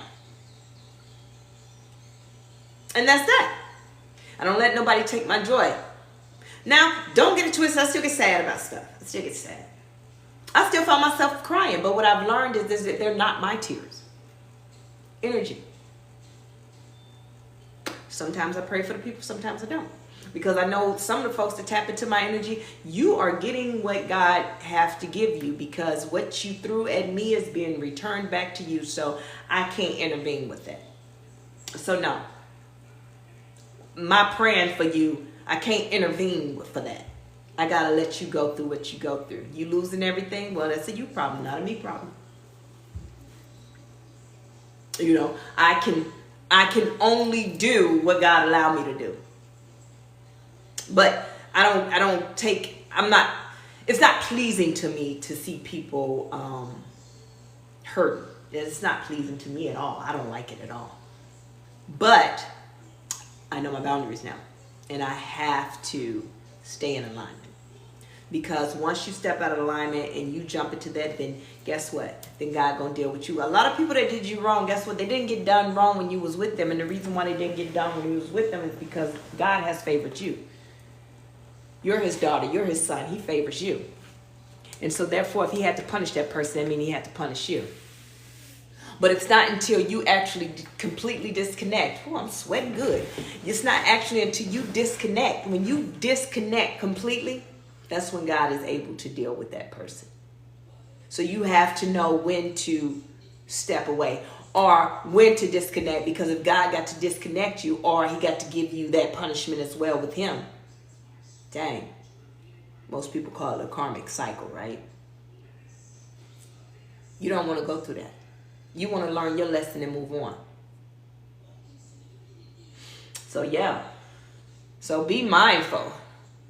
Be mindful, my baby girls, my baby boys. I love you guys. Listen, I'm about to get up out of here. I feel like I got the message that I needed to get out today.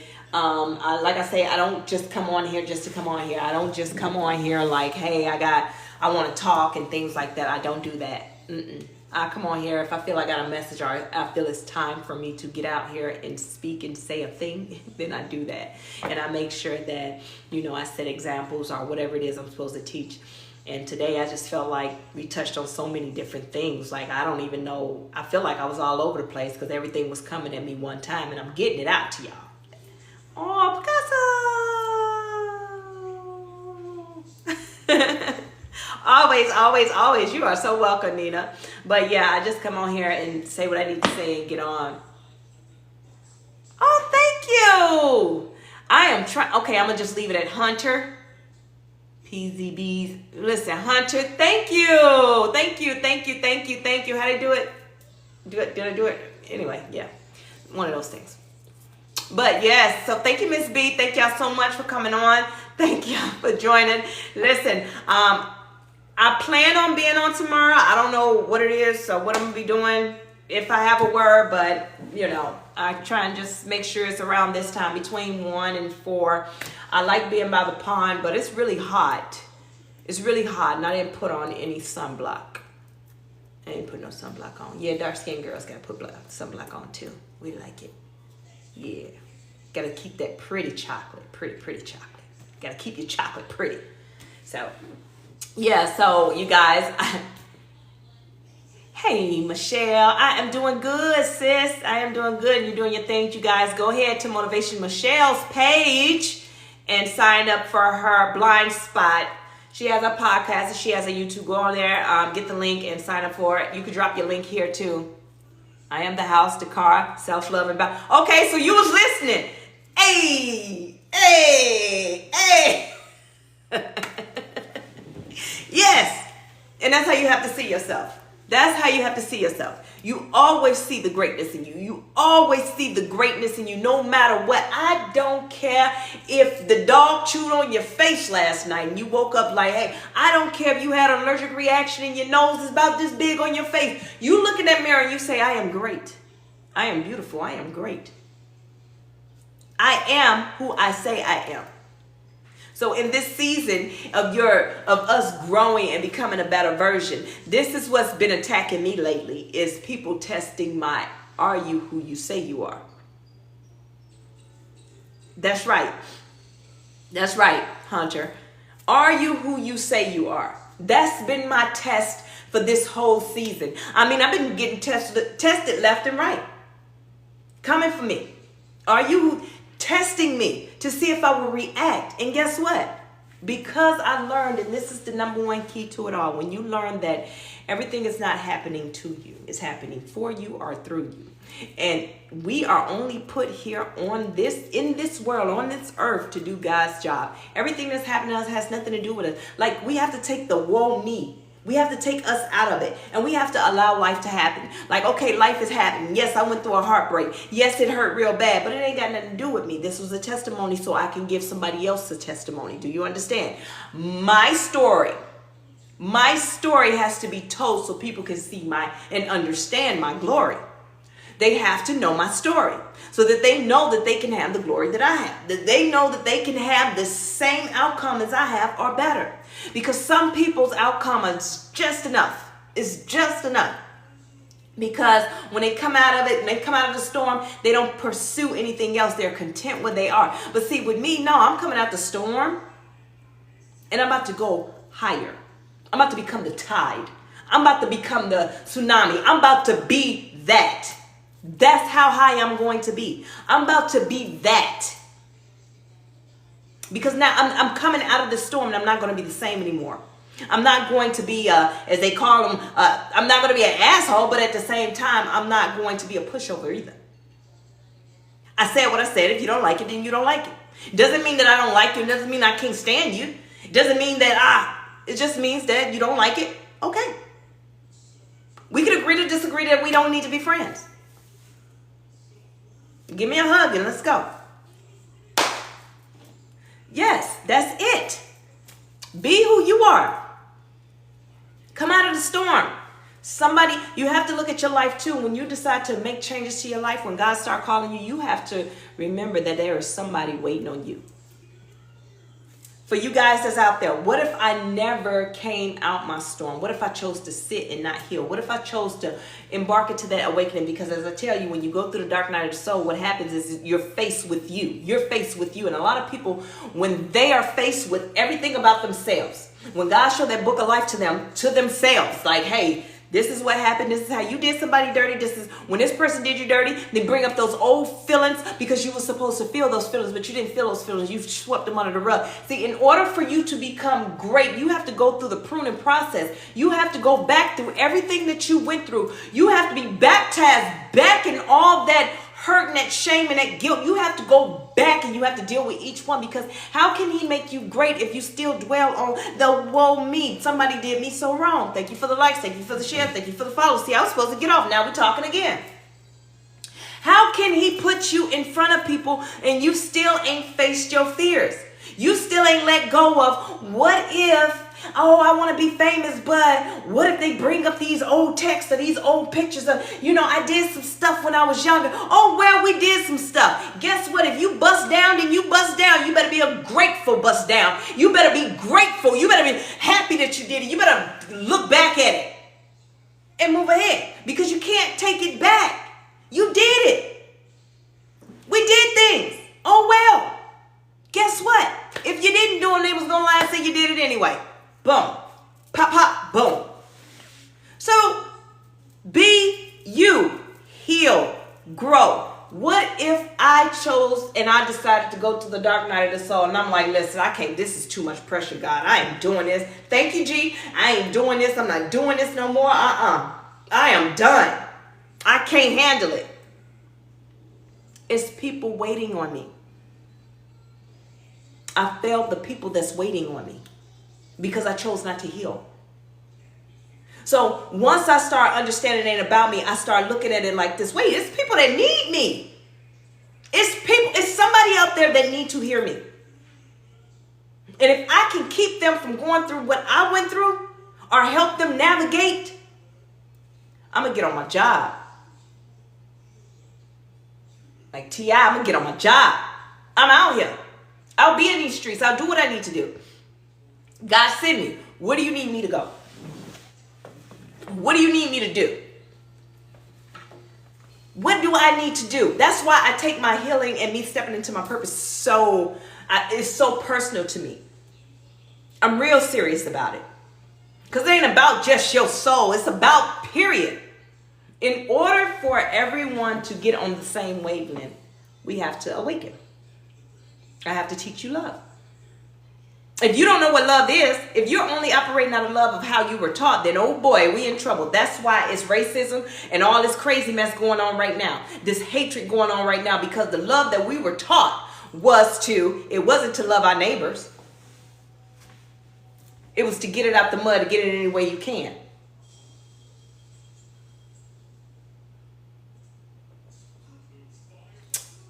Go ahead, Sour Patch, me too.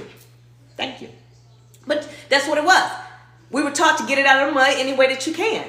Manipulate anybody and do whatever you got to do. Or when they say love hurts. Love just hurts sometimes. You got to go along with it. No, love does not hurt. Love is God. That's his name. God. God is love. How does that hurt? Right. We weren't taught to love ourselves because we don't even know what love is. See, people get loving myself. I love myself, self-love with conceited. I'm stuck on myself. I'm arrogant. I'm all about me. I'm self-centered. And I'm selfish. Because I love me. No. You can't go through something. Check it out. The worst thing you can do is go through a breakup and say, I forgive you. Move on. Get with somebody else. And repeat the same cycle. That is the craziest thing in the world to me. You got to heal.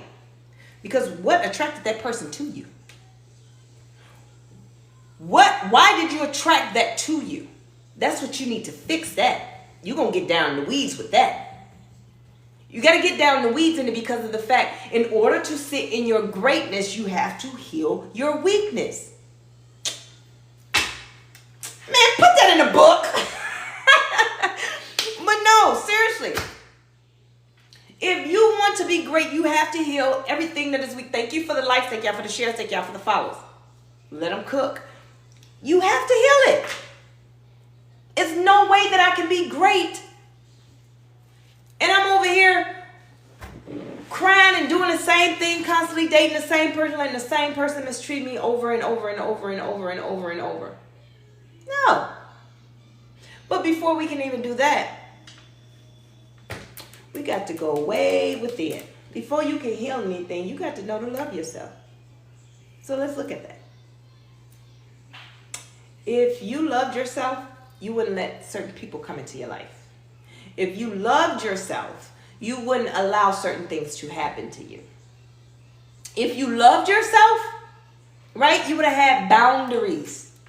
You would have put you first instead of putting the other person first. And you, listen, it's okay for them to hurt your feelings, but if you was to hurt their feelings or treat them the way that they treated you, you'd be a dog, no good, drugged through the mud, put on the tabloids, talked about. They'd have been in therapy. They'd have called the police and blah, blah, blah, blah, blah. Yeah. But so because you didn't want to hurt them, so they thought you was a pushover, but the whole time, you know how reckless your mouth is. You know how reckless you can be once you're provoked, once you're angry. You know how loose you can get.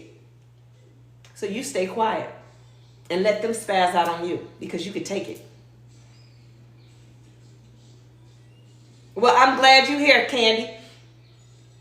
Thank you for the follow. Yeah, no. This is how it goes. You sit back because you're a G. You can take it. It's so funny. I said you're a G and then G just popped up and liked my stuff. Thank you. You're a G. You can take it. You like, whatever. They ain't going to bother me. Whole time you getting mad, but you know if you show your anger, it ain't going to be good for nobody because when you come to, you're going to realize tables flipped over. You're going to like, oh, man, I done did all this damage. I talk about that in my book. In my journal, it's more of a journal. It teaches you. It's called Trinity Walk to Self-Love. It's on Amazon, Barnes & Noble, and Walmart website. And I talk about how I didn't have a gray area. And when I would come to, I'm looking at stuff like, dang, I done flipped over tables. People calling me crazy. Oh, she wilding out. Oh, I'm all of those things. I was all of those things, but I wasn't all those things when you was provoking me. So you just expected me to react the way you wanted me to react, not the way that I react. It's called Trinity Walk to Self-Love. The link in my bio, Trinity Walk to Self-Love. Thank you for the gift, G. So that's what I'm saying. Thank you so much. People will push you, and then you sit back and you just like, Whole time, you better not have no emotions. Oh, no. Women, you get some emotions with that man. Guess what he gonna say? You want to be in masculine energy, and well, I had a man tell me, I need you just need to get in feminine energy. Well, I would if you get out of it. You make me feel like I'm in a lesbian relationship. Sir, you in my space that I can't be there. I can't park my car in that space. So I'm over here in the masculine area. I'm over here. I got to flex. I got to have veins popping out my neck when I talk to you because you ain't listening because you're too busy trying to argue with me. So I got to over talk you like a grown man. I got to DMX you. I got to, turn it to a rap. I play too much. But no. What you trying to say? I'm not trying to say anything. I'm just telling you what it is. But see, there was a problem when I started to heal. Same conversation, same person. This time, I understood. Men are in feminine energy because that's all they know. See, people think that a feminine energy is cat fighting, I don't know, because men, when they get upset, you get one upset. You female, not all men, because all my men ain't like that. I done seen some men handle women just like this. They don't. They disconnect and walk away because they understand they're a grown man, and if she keep going, they might knock her head between the wash and the dryer. So they go ahead and they walk away. They disconnect. And when you get yourself together, young lady, then you can come have a conversation with me. But not the ones that's in feminine energy. Hell no. Them jokers get the bob in their head. 6 foot tall, 200-something pounds, bobbing their hand, putting their hands on their hip, telling you, you need to get it together. I ain't having that. What you? I don't know, sir. So what I learned is, okay, in this energy that you're sitting in, that you're trying to get the last word, because you got to get the last word, so I'm going to let you have the last word. But I'm going to do you one solid. I'm not going to get in masculine energy. I'm going to stay in feminine energy, and I'm going to teach you how feminine energy works. So yeah, it pisses them off.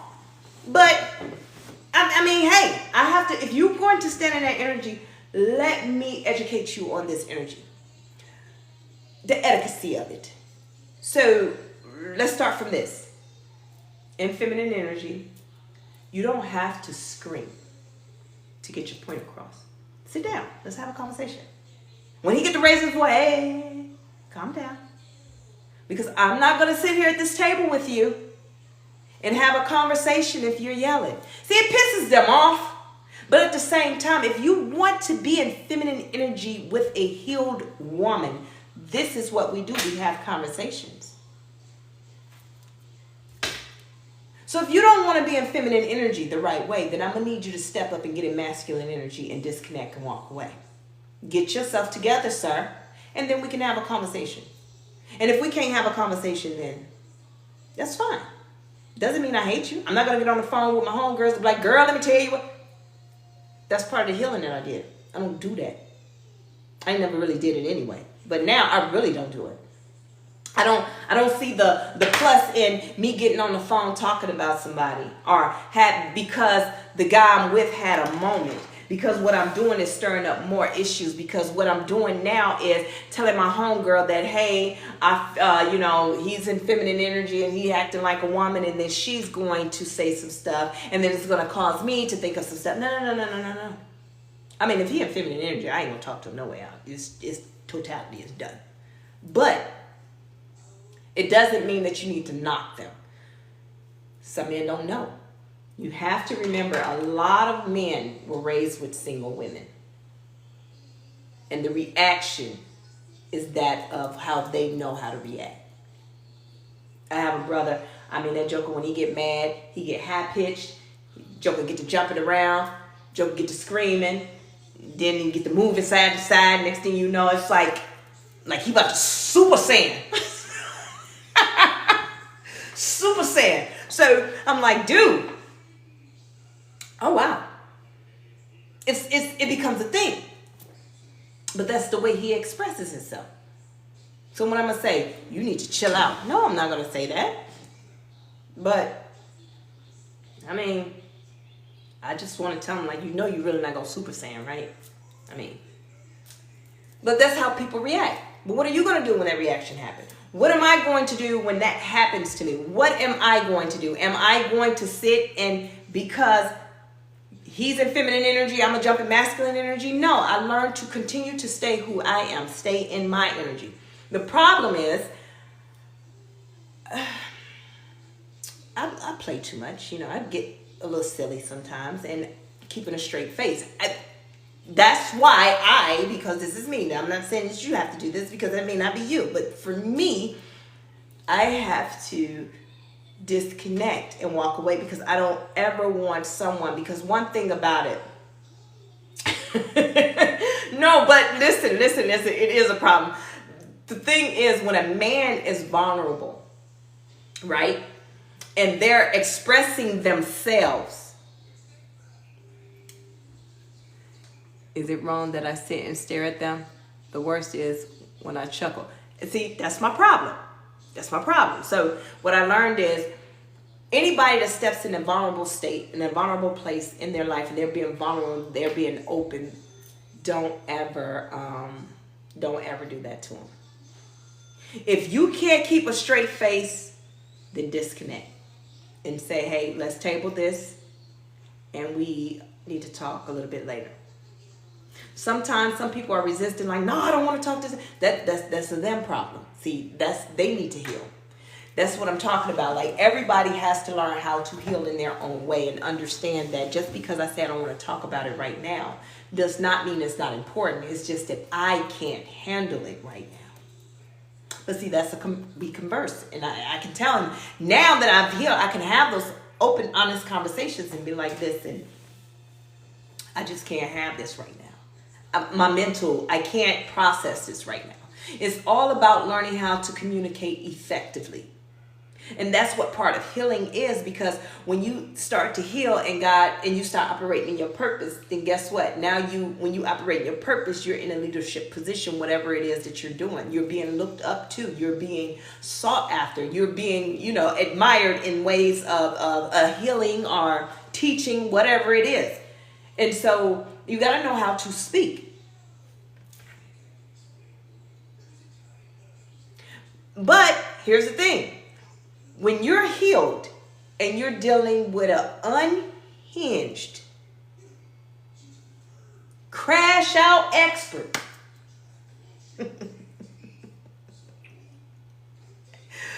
master belt, black belt, crash out, when you're dealing with them and you tell that crash out, and you tell that joker, listen,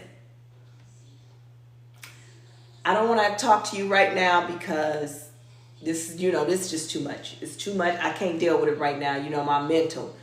Be prepared to be attacked. Now, because they don't know nothing else. This is why I can give them grace, because I've, healed and went through some things and understand. Thank you for the follow. Thank you for the like. Thank you for the share. I can handle with them better because of the fact that I healed. So I can gauge things before it even happened. I kind of learned how to choose right words. Because a crash out, because, you got to know a crash out. You got to be a crash out to know a crash out.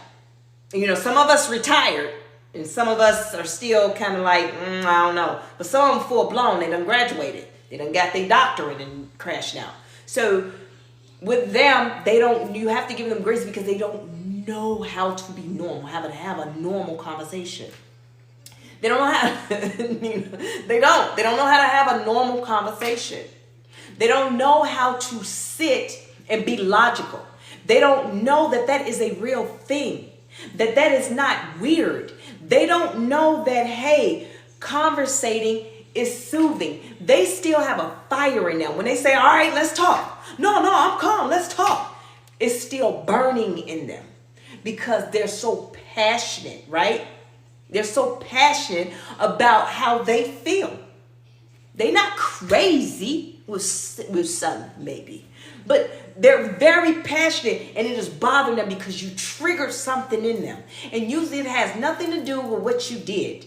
It has everything to do with what happened to them in their childhood trauma, in the relationship they had, or whatever it may be. It has everything to do with that. And they don't know how to express or articulate, because when they express themselves, they can't get it out right because they're trying to get so much out at one time. They jumble over their words and it sound crazy. Then the next thing you know, to fix that, then it becomes a lot of curse words get to coming out. And then all of a sudden they got to get up and they become animated because they don't know how. But there's nothing you can do about that because you're not a therapist. You're not their therapist. And at this point, I'm going to just tell you to take the nearest exit out, because once that joker becomes animated, they have to express themselves. And that's why some people fight and they put their hands on people. And they do this. It's not that you did anything to them personally. You just triggered something that already scarred them in their life. And now they had enough in you. It's not because you're weaker than them. They don't know nothing. They don't care. They are expressing hurt from a place that hurt them so bad. So you can't talk to all crowd. So don't sit there and say, wait. Well, you're right. Just to please that. No. Don't ever tell them they right. Because they ain't right. You don't belittle yourself to make somebody else feel better. What you do is, okay, well, we're gonna, you better run. We're gonna agree to disagree. That's just that. What you're telling them is, I don't hate you. I don't dislike you. I don't believe what you're saying is true. I don't believe what you're saying is fake. I don't care, but this is how I feel. So let's give it a conversation. This is how the main ones that sends a crash out over the edge, that make them jump on I-95 and just take off. Listen, they just run straight to traffic. It's when, okay, I tell you, you ask me, do I want something to eat? We're going to keep it simple because it goes like that. You want something to eat? No, I ain't hungry. I mean, why you keep asking me, do I want something to eat? I'll let you know when I'm hungry. What Crash Out heard was, don't talk to me. Is you stupid? Didn't I tell you that if I want this? That's what they had. So little Crash Out in her head, his head, they having 12 conversations. They got the congregation that came together, all 20 personalities that came up, and boom, they coming up with a solution. When the whole time, what you were saying is, because a lot of us, we be in the middle of focusing on something. Someone asks us something, and I do it too. I'm bad at this too. When I'll say, ask me something, like, no, I'm good. I'll let you know when I'm hungry. And so it came off to that person as if I was being nasty. When I wasn't being nasty. It's just that you caught me. I'm trying to focus. I'm answering your question, but I'm getting back here. So this is don't ever do this though. So Crash Out is already in their head having a meeting with all 25 of their personalities. Don't ever say this. When they say, well, why you talk to me that way? And you say, that's your fault you took it that way. That's not what I meant. Oh my God. Don't ever tell someone, well, that's your fault. That's not what I meant. That's how you took it. Oh, well, that ain't my fault. You took it that way. That's not how I meant it. Child, what you just told a little Crash Out over here is attack. You see what I'm saying? Things can be handled totally different if you just have a conversation. And just understand that, yeah, she may have took it, or he may have, they may have took it the wrong way. However, let me explain to you. Okay, I'm sorry you took it that way. That's not how I meant it at all. It wasn't meant for you to take it that way. You just caught me. I was focusing on something, so I said it like this. But no, I'm not hungry. I don't have, and just leave it as that. Now, if little Crash Out still ready to go play in traffic, then you let her go play in traffic. You disconnect and you leave. You leave. Because in some point in that conversation, in that argument, you're going to have to defend yourself at some point. If you stay in the heat of a moment of a situation, you have to know. And that's part of healing. You have to know when to disconnect, when to walk away, when enough is enough.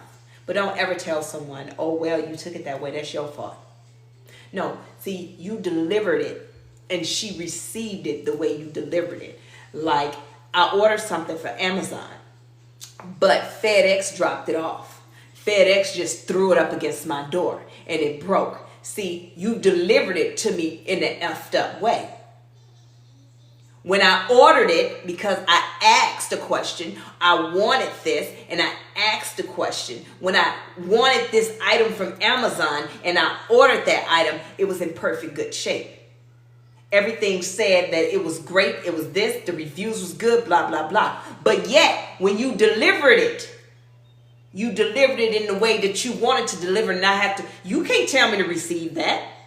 No, I'm not receiving that package. Take that back. You can't force me to receive something that you delivered to me messed up. However, receiver, it's an easy fix to that.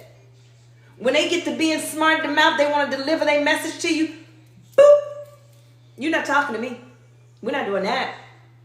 You're going to respect me by choice of force. And if I got to force it about you, it's a problem for you. It's not going to be a problem for me. It's going to be great for me. It's going to be a problem for you. See how little crash out thinking now? These are the gray areas, little crash out. Before you go straight to crashing out, the boundaries, stop. You don't speak to me like that. You can't deliver anything the way you want to deliver it to a person and expect them to accept it.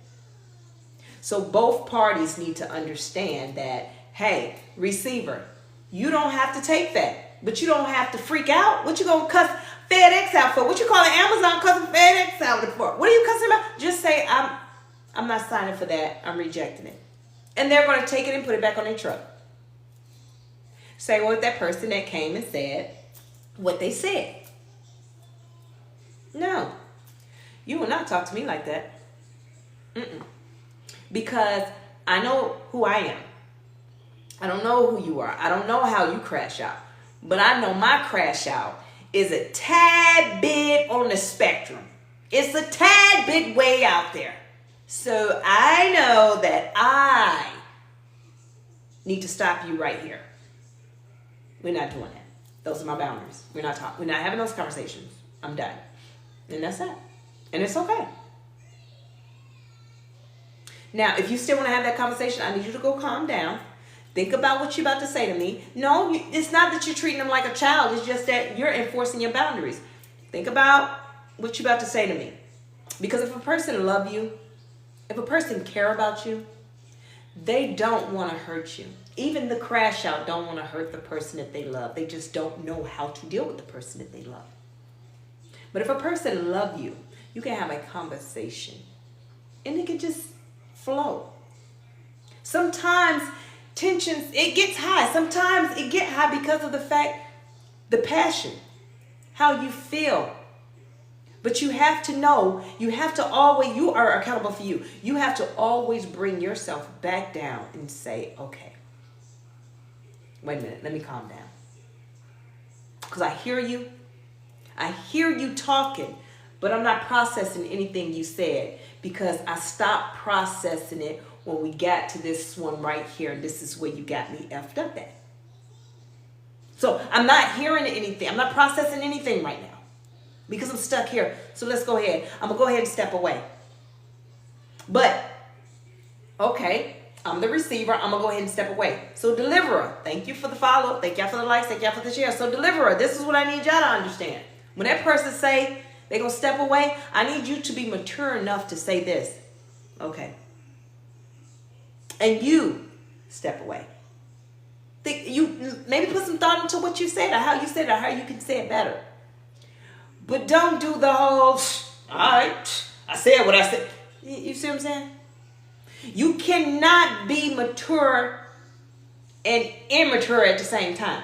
Meaning that we can have a conversation, but my reaction is going to be very childish to show that I don't care. To show that I am unbothered. See, when people go out of their way to show that they're unbothered, they're bothered. You're bothered. Hey, boo-boo, you bothered. You're bothered. So stop. Everything is an easy fix. Just stop. Just stop. And that's why I say I get a little too silly sometimes. Like, I play too much. So sometimes I have to disconnect because I don't ever want that person to think that I'm immature.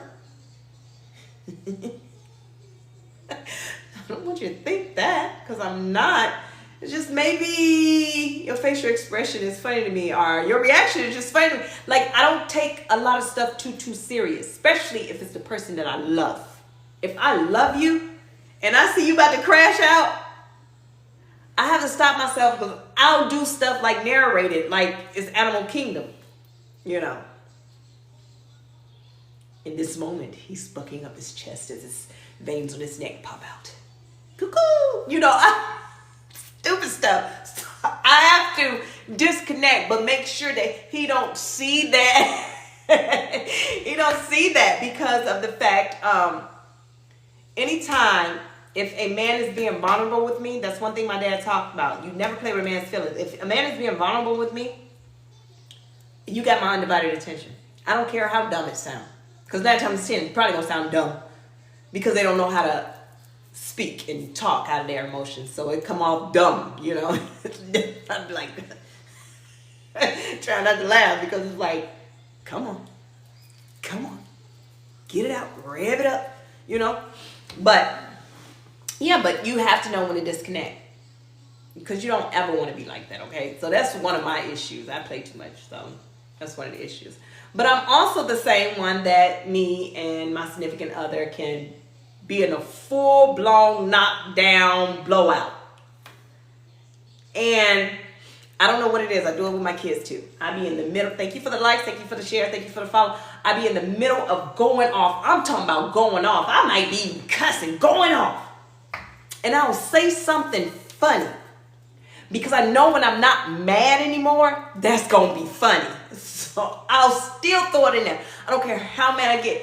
And because I know in that moment, even though I'm going off on my kids, when I say this, now I'm still mad. I'm hot. But I get to see their facial expressions. Because it ain't going to be funny to me right now. But in 10 minutes when I calm down, it's going to be real funny about how their face look, you know. Hit them with the, say one more thing, I'm going to knock your knees through your back or something, you know. And it's just like, so my little one always trying to imagine getting his knee, my knee knocked through my back. So it just had a face like, so even with my significant other, we can have that, right? And we'll be going and I'll still say something because my whole thing is we're never going to go, anybody I love, a friend, friendship, whatever, we're never going to bed mad at each other. We're never going to go to bed mad at each other. You're going to say you love me even if you don't want to say you love me, even if I got to tickle it out of you, because now that's even funnier because you're a grown man and you try not to laugh. Like, okay, look at you, weirdo, a little weirdo over there, you know. So you have to know, but that's just me. I know how to break the ice and when not to break the ice. So, but that's me, and that's what you need to know about in your friendships and in your relationships, when to pull back. When to pull back and say, okay, you're wrong. Take accountability. Take accountability. It's not hard. Since I healed, I can take accountability real good. I can just, like, you know, you said this to me, Nia, and you did this, Nia, and you did that. I'm like, yeah, I did that. I ain't even gonna lie, man. I did it. And let me tell you what I was thinking when I did it. Now, he mad, but let me tell you what I was thinking when I did it. Now, I know that it made you mad, but you right. When you right, you right. When you right, you right. And my little sister got me saying, my Lord. And you know, they want to be mad, but they can't really be mad because it's like, you know what, you stupid. But they're still mad. But still, I have to take accountability. You know what I mean? Now, there's been things in my life that, in relationships, that it's just, it's nothing funny about it. No. Even when I get home and I'm crying. Somehow I start laughing, but it doesn't matter. I'm still hurt. I'm still hurt. And I have to laugh about it because I'm like, dang, why do I always find myself in crazy situations? But that's just a me thing. Now, listen, I'm getting off me. What the point of what I was trying to tell you guys is just that, you know, understanding, being the receiver, how to take accountability, and being the deliverer, how to take accountability, how to come together, when to disconnect, know how to disconnect. Do not step in another energy because, you know, you can't be in feminine energy because he's in feminine energy. A lot of men don't know they're in feminine energy. And guess what? It's a lot of women that don't know they're in masculine energy. I didn't think I was in masculine energy ever. I did. I mean, the way I was operating, it was like, I don't know, like, But I was in masculine energy, and I was in it tough, and I was good at it. I was so good at it that I didn't know I was in masculine energy. It became me. I absorbed it. It became who I am. And I got that from because of my bloodline, my mother, my aunts, because they were always in masculine energy. Now, we could take it down the line of where did that come from, or we could take it to, well, when the women, started working, or when black women, when government assistance came and government said that, hey, you can't have no man in your household because you can't get a check. We can take it to wherever we want to take it to, or where it stemmed from, or whatever it is. Where it doesn't matter. It came into our culture, and we became masculine women. And we were forced, we were forced. We were forced to do things because society happened. It happened. A lot of our men were going to jail. A lot of the things were happening there. They were getting killed on the street, things like that. A lot of things were happening that was causing us to have to step in as a man figure.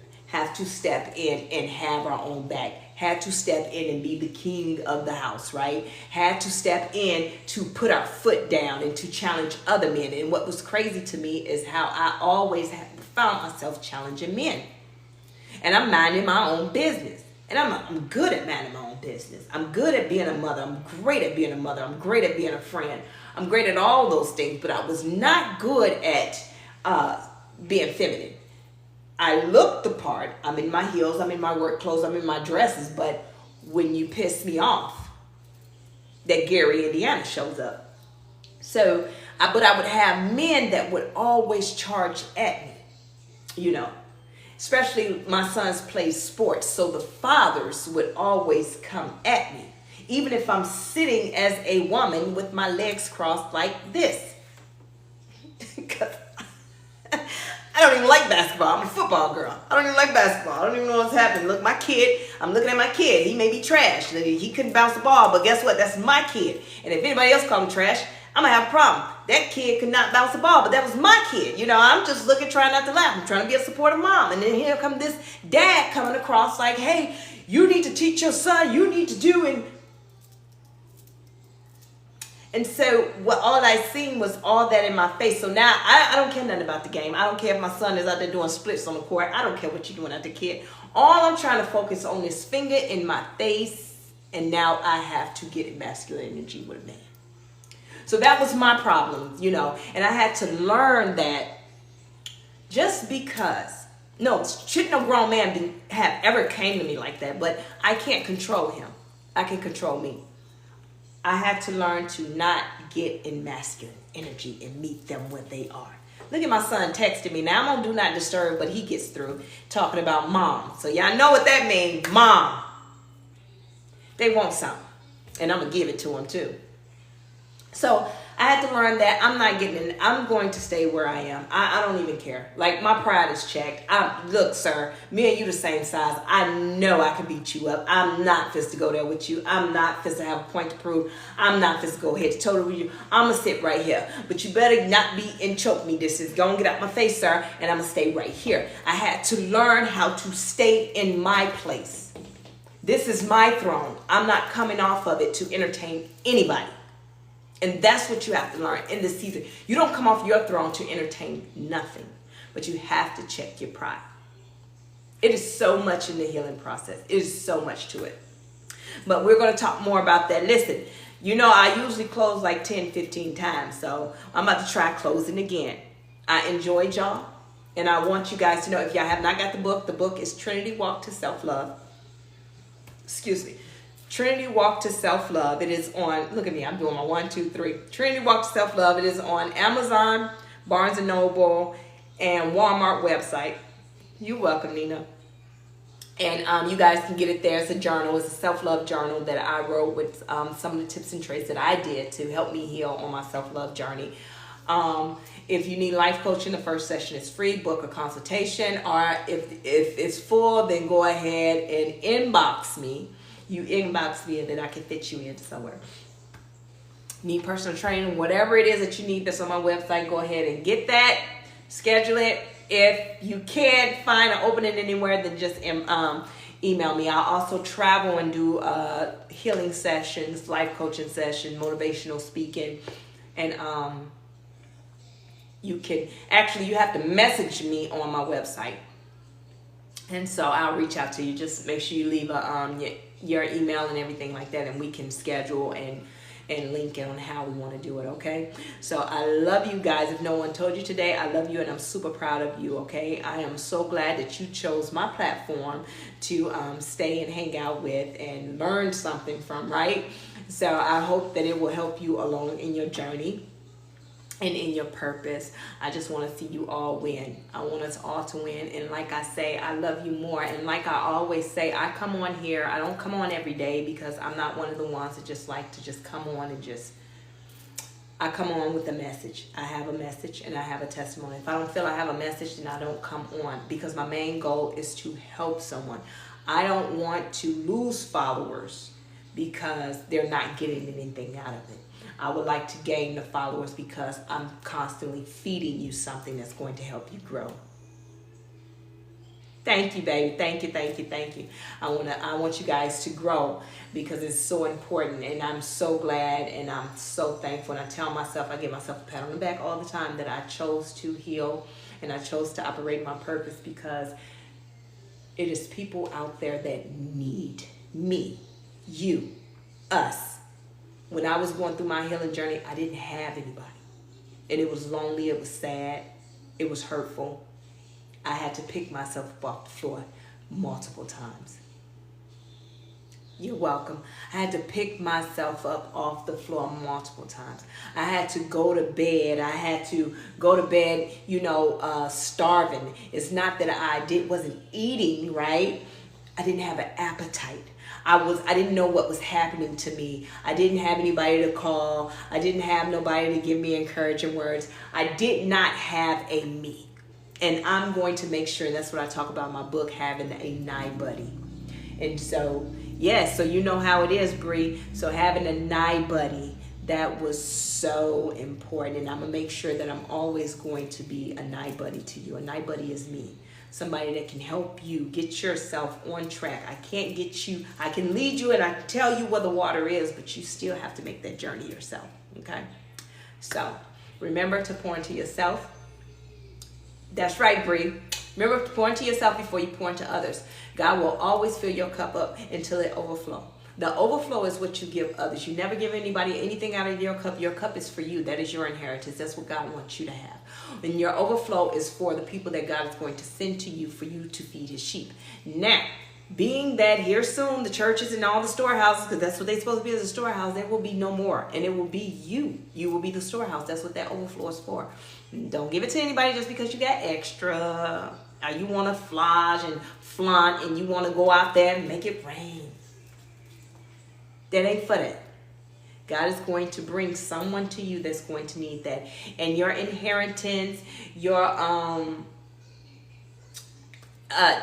blessings and your cup, it does not mean money all the time. Sometimes it's just the words. Sometimes it's just your healing voice. Your laying of the hands, the praying. Sometimes it's just you, just being there. That person knowing that no matter what's going on, I got Coach Nye, I got a Nye buddy, but I don't need to run to them, but just to know that there is a Nye there. Do you understand? So you guys, be great, be great, be great. If you need me, remember the first session of life coaching is free, okay? And if I can't help you, I'm going to refer you out. Thank you, Bree. Well, keep on following me, Bree, because we in here. We have a good time. Sometimes that's why I don't like to just come on here, because when I come on here, if I just come on here, it'll be Comedy Central. It'll be Comedy Central. I'm telling you, because I get to going. I get to going because I do have a sense of humor. I love it. I'm just not a stick in the mud. Okay? All right, guys. Love you. Coach Nye out. Bye.